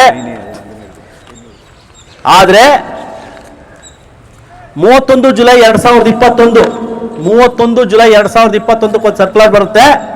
ಈ ಪ್ರೀಮೆಚರ್ ರಿಟೈರ್ಮೆಂಟ್ ನ ಸರ್ಟಿಫೈಡ್ ಸ್ಟ್ಯಾಂಡಿಂಗ್ ಆರ್ಡರ್ಸ್ ಅಲ್ಲಿ ಜಾರಿ ಆಗಿದೆ. ಸರ್ಕ್ಯುಲರ್ ಇದೆ. 31 ಜುಲೈ 2021 ಸರ್ಕ್ಯುಲರ್ ಇದೆ. ಇದ್ರ ಜೊತೆನಲ್ಲಿ ಇನ್ನೂ ಉಳಿದಂತ 3 ಜಾರಿ ಮಾಡಿದ್ದಾರೆ. ಅದರಲ್ಲಿ ಒಂದು ಪ್ರಮುಖವಾದದ್ದು ಏನು ಅಂತಂದ್ರೆ ಟೆನ್ಯೂರ್ ಕಾಂಟ್ರಾಕ್ಟ್ ನಾವು ಹೋರಾಟ ಮಾಡಿದ್ದು ಏನು ಗೊತ್ತಾ, ಟೆನ್ಯೂರ್ ಕಾಂಟ್ರಾಕ್ಟ್ ನಾವು ಮಾಡಬಾರ್ದು ಅಂದ್ರೂ ಕೂಡ ಮ್ಯಾನೇಜ್ಮೆಂಟ್ ಜಾರಿ ಮಾಡಿದಂಥ ಸಂದರ್ಭದಲ್ಲಿ ನಾವು ಡಿಸ್ಪ್ಯೂಟ್ ರೈಸ್ ಮಾಡಿ ನಾವು ಹೋರಾಟ ಮಾಡಿದ್ದು ಏನಂತ ಅಂದ್ರೆ, ಇದು ಸರ್ಟಿಫೈಡ್ ಸ್ಟ್ಯಾಂಡಿಂಗ್ ಆರ್ಡರ್ ಇಲ್ಲ, ಮತ್ತೆ ಎಂಪ್ಲಾಯ್ಮೆಂಟ್ ಸ್ಟ್ಯಾಂಡಿಂಗ್ ಆರ್ಡರ್ಸ್ ಆಕ್ಟ್ ಅಲ್ಲೂ ಕೂಡ ಇಲ್ಲ. ಎಂಪ್ಲಾಯ್ಮೆಂಟ್ ಸ್ಟ್ಯಾಂಡಿಂಗ್ ಆರ್ಡರ್ಸ್ ಆಕ್ಟ್ ಅಂತಂದ್ರೆ it's an act of parliament. Management ಹೇಳೋದೇನಂದ್ರೆ ನಮ್ಮ ಬೋರ್ಡಲ್ಲಿ ತೀರ್ಮಾನ ಆಗಿದೆ, ನಾವು ಜಾರಿ ಮಾಡ್ತೀವಿ, ನಮ್ಮ ಬೋರ್ಡಲ್ಲಿ ತೀರ್ಮಾನ ಆಗಿದೆ, ಹಾಗಾಗಿ ನಾವು ಅದನ್ನು ಜಾರಿ ಮಾಡ್ತೀವಿ ಅಂತ ಹೇಳ್ತಾರೆ ಅವರು. ಆದ್ರೆ are they bigger than parliament? Parliament ಅಲ್ಲಿ ಏನ್ ಬಂದಿದೆ ಅದಕ್ಕಿಂತ ದೊಡ್ಡವರ ಇವರು? Parliament employment standing orders act ಅಲ್ಲಿ ಈ ಫಿಕ್ಸೆಡ್ ಟರ್ಮ್ ಕಾಂಟ್ರಾಕ್ಟ್ ಅಂತದ್ದು ಇರಲಿಲ್ಲ ನಾವಿದ್ದಾಗ. ಇದು ನಮ್ಮ ಕಂಟೆನ್ಷನ್, ನಾವು ಇದ್ರ ವಿರುದ್ಧವಾಗಿನೇ ಹೋರಾಟ ಮಾಡ್ತಿದ್ವಿ. ಆದ್ರೆ ಟು ಅವರ್ ಸರ್ಪ್ರೈಸ್ 31 ಜುಲೈ 2021ಕ್ಕೆ ಟೆನ್ಯೂರ್ ಕಾಂಟ್ರಾಕ್ಟ್ ಕೂಡ ಜಾರಿ ಆಗ್ಬಿಡುತ್ತೆ ಇದ್ರ ಮೂಲಕ. ಟೆನ್ಯೂರ್ ಕಾಂಟ್ರಾಕ್ಟ್ ನಾವೇನಂದ್ರೆ ಸರ್ಟಿಫೈಡ್ ಸ್ಟ್ಯಾಂಡಿಂಗ್ ಆರ್ಡರ್ಸ್ ಅಲ್ಲಿ ಇಲ್ಲ ಅಂತಂದ್ರೆ ಇವರು ಸರ್ಟಿಫೈಡ್ ಸ್ಟ್ಯಾಂಡಿಂಗ್ ಆರ್ಡರ್ಸ್ ಅಲ್ಲಿ ಜಾರಿ ಮಾಡ್ತಾರೆ. ಹೇಳಿ ಏನ್ ಮಾಡ್ಬೇಕು ಇದನ್ನ? ಈಗ ಯಾರನ್ನು ಕೇಳಿ ವಜ್ಜಡ್ ಅವರು ಟೆನ್ಯೂರ್ ಕಾಂಟ್ರಾಕ್ಟ್ ಜಾರಿ ಮಾಡಿದ್ದು ಅಂತ ಹೋರಾಟ ಮಾಡಿದ್ದು ನೀವು ನೋಡಿದ್ರಾ? ಹೇಳ್ತಿದ್ದೀರಾ ಎಲ್ಲಾದ್ರೂ? ಇದನ್ನ ಎಲ್ಲ EC ಮೀಟಿಂಗ್ ಅಲ್ಲೂ ಕೂಡ ನಾವು ಹೇಳ್ತಾ ಇದ್ದೀವಿ ಸ್ನೇಹಿತರೆ. ಯಾವುದೇ EC ಮೀಟಿಂಗ್ ಅಲ್ಲಿ ನಾವು ಯಾಕೆ ಪದೇ ಪದೇ EC ಮೆಜಾರಿಟಿ ಕೊಡಿ, EC ಜೊತೆ ಕೊಡಿ ಅಂತ ಕೇಳ್ತಾ ಇದೀವಿ ಅಂತಂದ್ರೆ, ಅಲ್ಲಿ EC ಮೀಟಿಂಗ್ ಅಲ್ಲಿ ಚರ್ಚೆ ಆಗೋದೇ ಒಂದು, ಕಾರ್ಮಿಕರ ಹತ್ರ ಇವರು ಹೇಳೋದೇ ಇನ್ನೊಂದು. ಅಲ್ಲಿ ಕುತ್ಕೊಳ್ಳೋದು ಅಷ್ಟೇನೆ, ನಾವು ಸುಮ್ಮನೆ ಹೇಳ್ತೀವಿ ಅಷ್ಟೇ. ಇಲ್ಲಿ ಗೆಲ್ಲೋ ಸಂದರ್ಭದಲ್ಲಿ ಈಗ ಈ ಚುನಾವಣೆ ಬಂದಿದೆ, ನೀವೇನಮ್ಮ ನೀವು ತಲೆ ಕೆಡ್ಸ್ಕೋಬೇಡಿ, ಹೆಚ್ಚಿನ ಸ್ಟ್ರೆಂಥನ್ ಮಾಡೋದು ನಮ್ಮ ಜವಾಬ್ದಾರಿ. ನಿಮ್ಗೇನ್ ಬೇಕೋ ಅಲ್ಲೇನಾದ್ರೂ ಆಫೀಸ್ ಬೇರರ್ಸು ದಾರಿ ತಪ್ಪಿದ್ರೆ ನಾವು ಅದ್ರ ವಿರುದ್ಧವಾಗಿ ನಾವು ಹೋಗ್ತೀವಿ ಅನ್ನೋದು ಒಂದು ವಿಚಾರ. ಆದ್ರೆ ಯಾವುದೇ ಕಾರಣಕ್ಕೂ ನಾವು ಹೆಚ್ಚಿನ ಸ್ಟ್ರೆಂಥನ್ ಮಾಡ್ತೀವಿ, ನಿಮ್ಗಳಿಗೋಸ್ಕರನೇ ನಾವು ವರ್ಕ್ ಮಾಡ್ತೀವಿ ಅಂತ ಹೇಳಿ ಬರ್ತಾರೆ ಹೊರತು ಇಲ್ಲಿ ಬಂದ ಮೇಲೆ ನಾನು ಈಗಲೂ ಹೇಳ್ತಾ ಇದ್ದೀನಿ ಕೇಳಿ, ಅವತ್ತು ಅಷ್ಟೇ ಇವತ್ತು ಅಷ್ಟೇ ನಿಜವಾಗ್ಲೂ ನಮಗೆ ಕೆಲವು ಆಶ್ಚರ್ಯಗಳು ಕಾಣುತ್ತವೆ. ಈ ತರ ಹೇಳಿ ಬಂದು ಹೊಸದಾಗಿ ನಾನು ಕುತ್ಕೊಂಡಾಗ, ನಾನು EC meeting first EC meeting ಅಲ್ಲಿ ಆರ್ಸ್ ಅವರು ಒಂದ್ ಕಡೆ ಕುತ್ಕೊಂತಾರೆ, ಹ್ಯಾಮರ್ ಅವರು ಒಂದ್ ಕಡೆ ಕುತ್ಕೋತಾರೆ, ದೀಪಾದವ್ರು ಒಂದ್ ಕಡೆ ಕುತ್ಕೋತಾರೆ, ಮತ್ತೆ ಇಂಡಿಪೆಂಡೆಂಟ್ ಆಗಿ ಗೆದ್ದಿರೋರು ಇನ್ನೊಂದ್ ಕಡೆ ಕುತ್ಕೋತಾರೆ. ಇಲ್ಲಿ ಯಾರೂ ಕೂಡ ಒಂದೇ ಮನಸ್ಥಿತಿಯಿಂದ ಕುತ್ಕೊಳ್ಳಲ್ಲ. They all come with different agendas. ಅವ್ರವ್ರು ಏನು ಮೀಟಿಂಗ್ ಅಲ್ಲಿ ಮಾತಾಡ್ಕೊಂಡು ಬರ್ತಾರೆ, ಆ ಅಜೆಂಡಾ ಇಟ್ಕೊಂಡು ಬರ್ತಾರೆ. ಹಾಗಾಗಿ ಮೆಜಾರಿಟಿ ಬೇಕು. ಏನ್ ಅಲ್ಲಿ ಚರ್ಚೆ ಆಗುತ್ತೆ ಅಟ್ಲೀಸ್ಟ್ ಅದನ್ನಾದ್ರೂ ಕೂಡ ಹೋಗಿ ಹೇಳ್ಬೇಕು. ನಾವೇನು ಎಲ್ಲಾನು ಸಾಧನೆ ಮಾಡ್ಬಿಟ್ಟಿದೀವಿ, ಎಲ್ಲಾನು ಸಕ್ಸಸ್ ಆಗುತ್ತೆ ಅಂತ ನಾವು ಹೇಳಲ್ಲ. ಯೂನಿಯನ್ ಅಂದಾಗ ಒಂದಷ್ಟು ಸಕ್ಸಸ್ ಆಗುತ್ತೆ, ಒಂದಷ್ಟು ಫೇಲ್ಯೂರ್ ಆಗುತ್ತೆ. ಆದ್ರೆ ಫೇಲ್ಯೂರ್ ಆಗುವಂತ ಸಂದರ್ಭದಲ್ಲಿ ಅಥವಾ ಸಕ್ಸಸ್ ಆದಂತ ಸಂದರ್ಭದಲ್ಲಿ ಏನೆಲ್ಲಾನು ಕೂಡ ಎಫರ್ಟ್ ಹಾಕಿರ್ತೀವಿ, ಅವೆಲ್ಲಾನು ಕೂಡ ಏನೆಲ್ಲ ಸಲಹೆಗಳು ಪಡ್ಕೊಂಡಿರ್ತೀವಿ, ಅದನ್ನ ನಾವು ಏನೆಲ್ಲ ಎಫರ್ಟ್ ಹಾಕಿರ್ತೀವಿ ಅವೆಲ್ಲ ಕೂಡ ಚರ್ಚೆ ಆಗಿರುತ್ತೆ. ಆದ್ರೆ ಹೇಳೋದು ಮಾತ್ರ ನೇರವಾಗಿ ರೇಣುಕಾ ಮಾಡಿದ್ದು, ರೇಣುಕಾ 30 ಪಾಯಿಂಟಿಗೆ ಸೈನ್ ಹಾಕ್ಬಿಟ್ಟ, ಅವ್ರು ಸೈನ್ ಹಾಕಿದ್ರು, ಇವ್ರು ಸೈನ್ ಹಾಕಿದ್ರು, ಇದನ್ನೆಲ್ಲ ಒಪ್ಪಕ್ಕಾಗಲ್ಲ. ಹಾಗಾಗಿ ತಮ್ಗಳಲ್ಲಿ ವಿನಂತಿ ಏನಂತಂದ್ರೆ, ವಜ್ರನ ಬಲಿಷ್ಠವಾಗಿ ಕಟ್ಕೊಡಿ. ನಾವೇನಿಲ್ಲಿ ಭರವಸೆ ಕೊಡ್ತೀವಿ, ಒಳ್ಳೆ ವೇತನ ಪರಿಷ್ಕರಣೆ ಆಗಲಿ, ಮತ್ತೆ ಇನ್ನು ಬೇರೆ ಸವಲತ್ತುಗಳು ನಾವು ಪಡ್ಕೊಳ್ಳೋದ್ರಲ್ಲಿ ಅಥವಾ ಕಳ್ಕೊಂಡು ಹೋಗಿರೋದ್ರಲ್ಲಿ ನಾವು ಉತ್ತಮ ಮಾಡಬೇಕು. ಅವನ್ನೆಲ್ಲವೂ ಕೂಡ ನಾವು ಪಡೆದೇ ತೀರೋಣ. ಇದು ನಾವು ನಮಗೋಸ್ಕರ ಕಟ್ಕೊಂಡು ಅಂತಿರೋದ ಒಂದು HIA, ಅದನ್ನ ನಾವು ಬಲಿಷ್ಠ ಮಾಡಲೇಬೇಕಾಗಿದೆ. ವಜ್ರ ಅನ್ನೋ ತರ ಗ್ರೂಪ್ ಹಲವಾರು ಗ್ರೂಪ್ಗಳು ಬಂದು ಹೋಗಿದಾವೆ.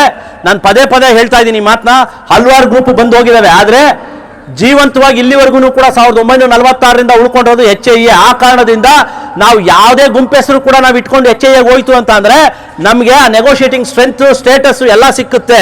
ನಿಮ್ಮ ಹತ್ರ ಮ್ಯಾಂಡೇಟ್ ಅಷ್ಟೇ ಪಡ್ಕೊಳ್ಬೇಕು. ಆ ಕಾರಣದಿಂದ ಅದು ವೀಕ್ ಆಯ್ತು ಅಂತಂದ್ರೆ ನಾವು ವೀಕ್. ಅಲ್ಲಿ ಯಾರೇ ನಾಯಕರಾಗಲಿ, ಎಷ್ಟೇ ಬಲಿಷ್ಠವಾಗಲಿ, ಎಷ್ಟೇ ಉದ್ದ ದಪ್ಪ ಇದ್ರೂ ಕೂಡ, ಏನ್ ಜಿಮ್ನಾಶಿಯಂಗೆ ಹೋಗಿ ದಬಾಕ್ ಹೋಗಿದ್ರು ಕೂಡ ಅವ್ರಲ್ಲಿ ಹೋಗಿ ಮಾಡೋದು ಅಷ್ಟೇನೆ. ನಾವು ಬಲಿಷ್ಠವಾಗಿ ಕಟ್ಟಬೇಕಾಗಿದೆ. ಯಾಕೆ ವಿಚಾರ ನಾನು ಹೇಳ್ತಾ ಇದ್ದೀನಿ ಅಂತಂದ್ರೆ, ಇವತ್ತಿನ ದಿವಸ HIA ಇವರು ಕಡೆಗಣಿಸಿ ಗುಂಪನ್ನ ಕಟ್ತಾ ಇದ್ದಾರೆ, ಗುಂಪನ್ನ ಬಲಿಷ್ಠ ಮಾಡ್ತಿದ್ದಾರೆ. ಗುಂಪನ್ನ ಬಲಿಷ್ಠ ಮಾಡೋದ್ರಿಂದ ನಾವು ನಮ್ಮ ಸವಲತ್ತನ್ನ ನಾವು ಪಡ್ಕೊಳಕ್ ಆಗಲ್ಲ. HIA ಬಲಿಷ್ಠ ಮಾಡಿದ್ರೆ ಮಾತ್ರ ನಮ್ಮ ಸವಲತ್ತುಗಳನ್ನ ಪಡ್ಕೊಳಕ್ ಸಾಧ್ಯ. ಹಂಗಂತ ಗುಂಪನ್ನ ನಾವು ನೆಗ್ಲೆಕ್ಟ್ ಮಾಡಬೇಕು ಅಂತ ಹೇಳ್ತಾ ಇಲ್ಲ, ಗುಂಪನ್ನ ನೆಗ್ಲೆಕ್ಟ್ ಮಾಡಬೇಕು ಅಂತ ಹೇಳ್ತಿಲ್ಲ. Not at the cost of HIA ನಾವು ಗುಂಪನ್ನು ಬೆಳೆಸಬೇಕು ಅನ್ನೋದಿಲ್ಲ. HIA ಬೆಳೆಸೋಣ, ಅಲ್ಲ ಗುಂಪನ್ನ ಬೆಳೆಸೋಣ, not at the cost of HIA. ಇದೇ ದಿಕ್ಕಿನಲ್ಲಿ JF ಕೂಡ ಇದುವರೆಗೂ ಒಂದು ಮೀಟಿಂಗ್ ಆಗಿಲ್ಲ. ಜಾಯಿಂಟ್ ಆಕ್ಷನ್ ಫ್ರಂಟ್ ಅಂತ ಅದಕ್ಕೆ ಒಂದು ದೊಡ್ಡ ಇತಿಹಾಸನೇ ಇದೆ. ಈ ಜಾಯಿಂಟ್ ಆಕ್ಷನ್ ಫ್ರಂಟ್ ಅಂತ ಒಂದು ವೇದಿಕೆ ಫೋರಂ ಆಗೋದಕ್ಕಿಂತ ಮುಂಚೆನೇ ಎಲ್ಲ ಬ್ಯಾಂಗ್ಳೂರ್ ಬೇಸ್ PSUs ಕೂಡ 81 ದಿವಸ ಸ್ಟ್ರೈಕ್ ಮಾಡಿ BHL ಪ್ಯಾರಿಟಿ ಬೇಕು ಅಂತ ಹೋರಾಟ ಮಾಡಿ ಸಕ್ಸಸ್ಫುಲ್ ಆಗಿ ಹೋರಾಟ ಮಾಡಿದ್ ನಿಜ. ಪಡ್ಕೊಳ್ಳಿಲ್ಲ ನಾವು ಬೆನಿಫಿಟ್ ಅನ್ನೋದು ಬೇರೆ ವಿಚಾರ. ಸೊ ಅದಕ್ಕೆ ಆದಂತ ಇತಿಹಾಸ ಇದೆ. SR ವಿಶ್ವನಾಥ್, ಅನಂತ್ ಪದ್ಮನಾಭ್ ಇದ್ದಂಥ ಸಂದರ್ಭದಲ್ಲಿ DA ಮರ್ಜರ್ ಆಯಿತು. ಯಾವುದರಿಂದ ಆಯಿತು? JF ಇಂದಾನೇ ಆಗಿದ್ದು. JF ಇದ್ರೇ CPST ಬಲಿಷ್ಠ ಆಗೋದು. ಯಾಕೆಂದ್ರೆ ಪಬ್ಲಿಕ್ ಸೆಕ್ಟರ್ಸ್ ಹಬ್ ಅಂತಂದ್ರೆ ಅದು ಬೆಂಗಳೂರು. ಇಲ್ಲಿ ಸಂಘಟನೆ ಗಟ್ಟಿ ಆದ್ರೆ CPSTU ಗಟ್ಟಿ ಆಗುತ್ತೆ. ಇಲ್ಲಿ ನಾವೇನು ಇಂಟೆಲೆಕ್ಚುಯಲ್ ಆಗಿ ನಾವು ಯೋಚನೆ ಮಾಡ್ತೀವಿ ಅದು ದೇಶದ ಎಲ್ಲ ಕಾರ್ಮಿಕರ, ಪಬ್ಲಿಕ್ ಸೆಕ್ಟರ್ ಕಾರ್ಮಿಕರ ಅಜೆಂಡಾ ಆಗುತ್ತೆ.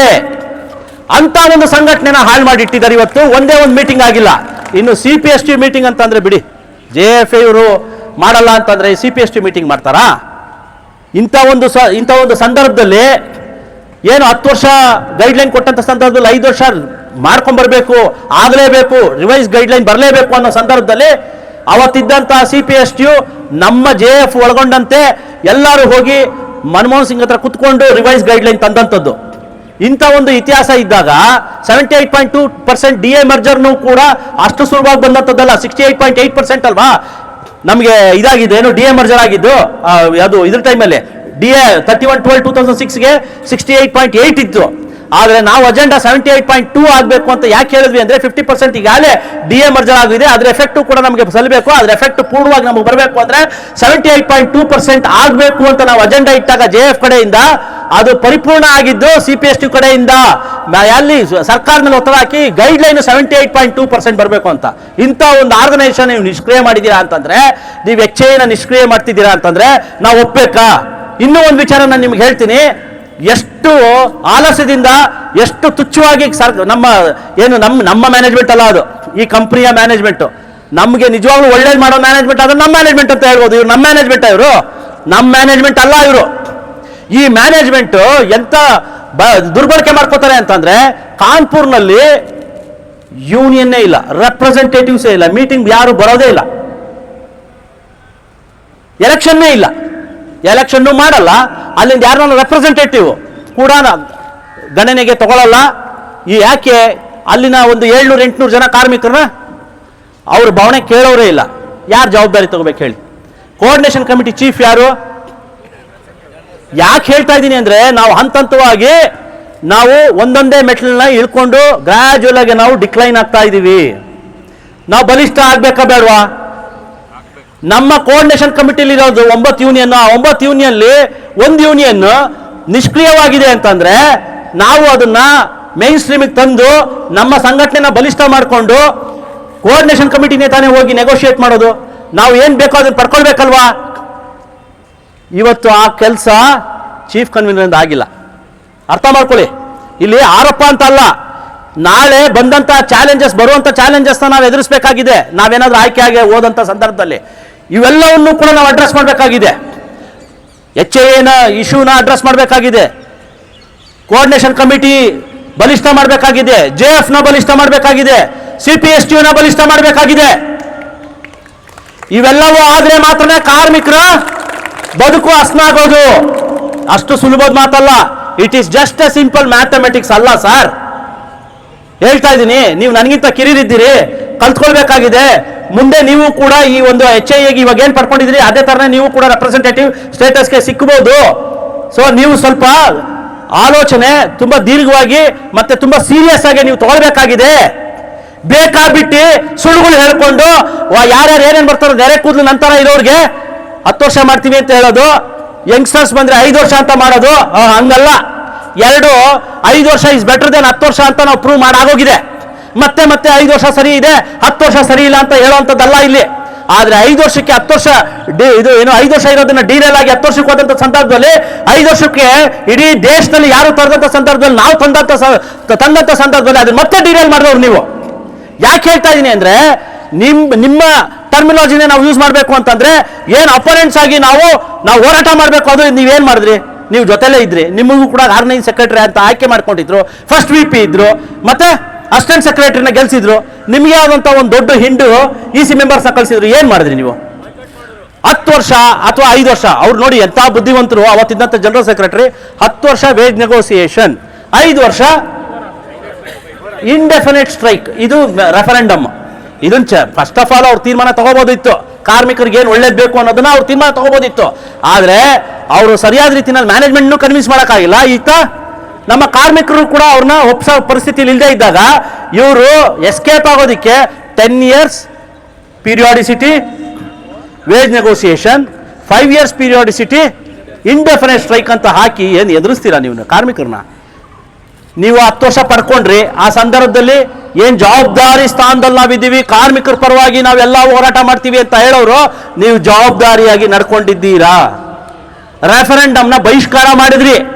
ಬಹಿಷ್ಕಾರ ಅವತ್ತು ಮಾಡಿಬಿಟ್ಟು ಇವತ್ತು ನಾವು charter of demand preparation first meeting ಅಲ್ಲಿ ನಾವು ತೀರ್ಮಾನ ಮಾಡಿದ್ದೀವಿ ಪೀರಿಯಾಡಿಸಿಟಿ 5 years ಅಂತ. ಹೆಂಗ್ರಿ ತೀರ್ಮಾನ ಮಾಡ್ತೀರಾ ನೀವು? ಅವತ್ತು ತೀರ್ಮಾನ ಮಾಡಿ ಕಾರ್ಮಿಕರು ಕರೆ ಕೊಟ್ಟಿದ್ರೆ ಸಾಕಾಗಿರ್ತಿತ್ತು. ಬಾಯ್ಕಾಟ್ ಮಾಡಬೇಡಿ, ನಿಮ್ಗೆ ಏನ್ ಅನ್ಸುತ್ತೆ, ಯಾವ್ದು ಸರಿ ಅನ್ಸುತ್ತೋ ಮಾಡಿ ಅಂದ್ರೆ ಸಾಕು. ಕಾರ್ಮಿಕರು 5 ವರ್ಷಕ್ಕೆ ಕೊಟ್ಟಿರೋರು ಅವತ್ತು 5 ವರ್ಷನೇ ಇವತ್ತು ಕೂಡ ನಡ್ಕೊಂಡು ಬಂದಿದ್ದಿದ್ರೆ ಇವತ್ತು 5 ವರ್ಷನ 10 ವರ್ಷನ ವಿಷಯನೇ ಇರಲಿಲ್ಲ.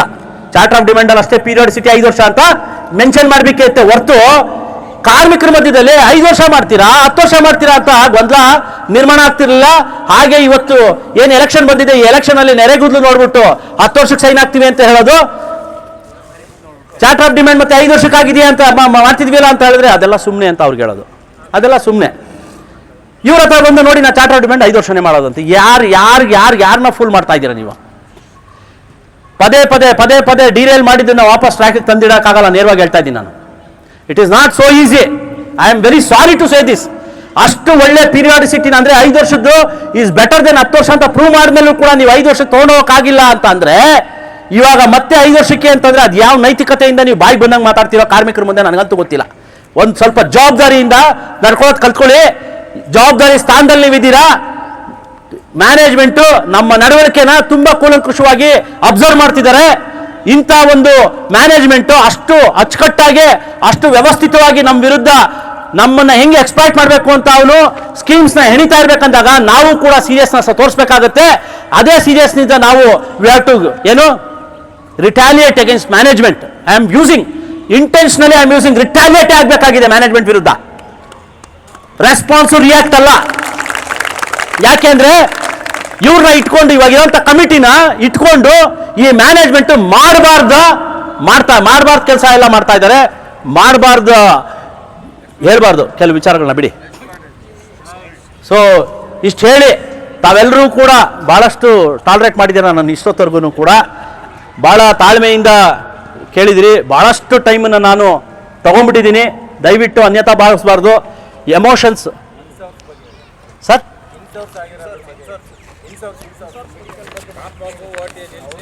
Sir everybody knows what has happened. Insourcing ನೋಡಿ, ನಾವು ಹೋರಾಟನ ಯಾವತ್ತೂ ಕೂಡ ಸರಿ ಇಲ್ಲ ಅಂತ ಹೇಳಲ್ಲ. ಹೋರಾಟನ ತಪ್ಪು ಅಂತ ನಾವು ಯಾವತ್ತೂ ಹೇಳಲ್ಲ. ಯಾರ ವಿರುದ್ಧ ಹೋರಾಟ ಮಾಡ್ತಾ ಇರೋದು? ಯೂನಿಯನ್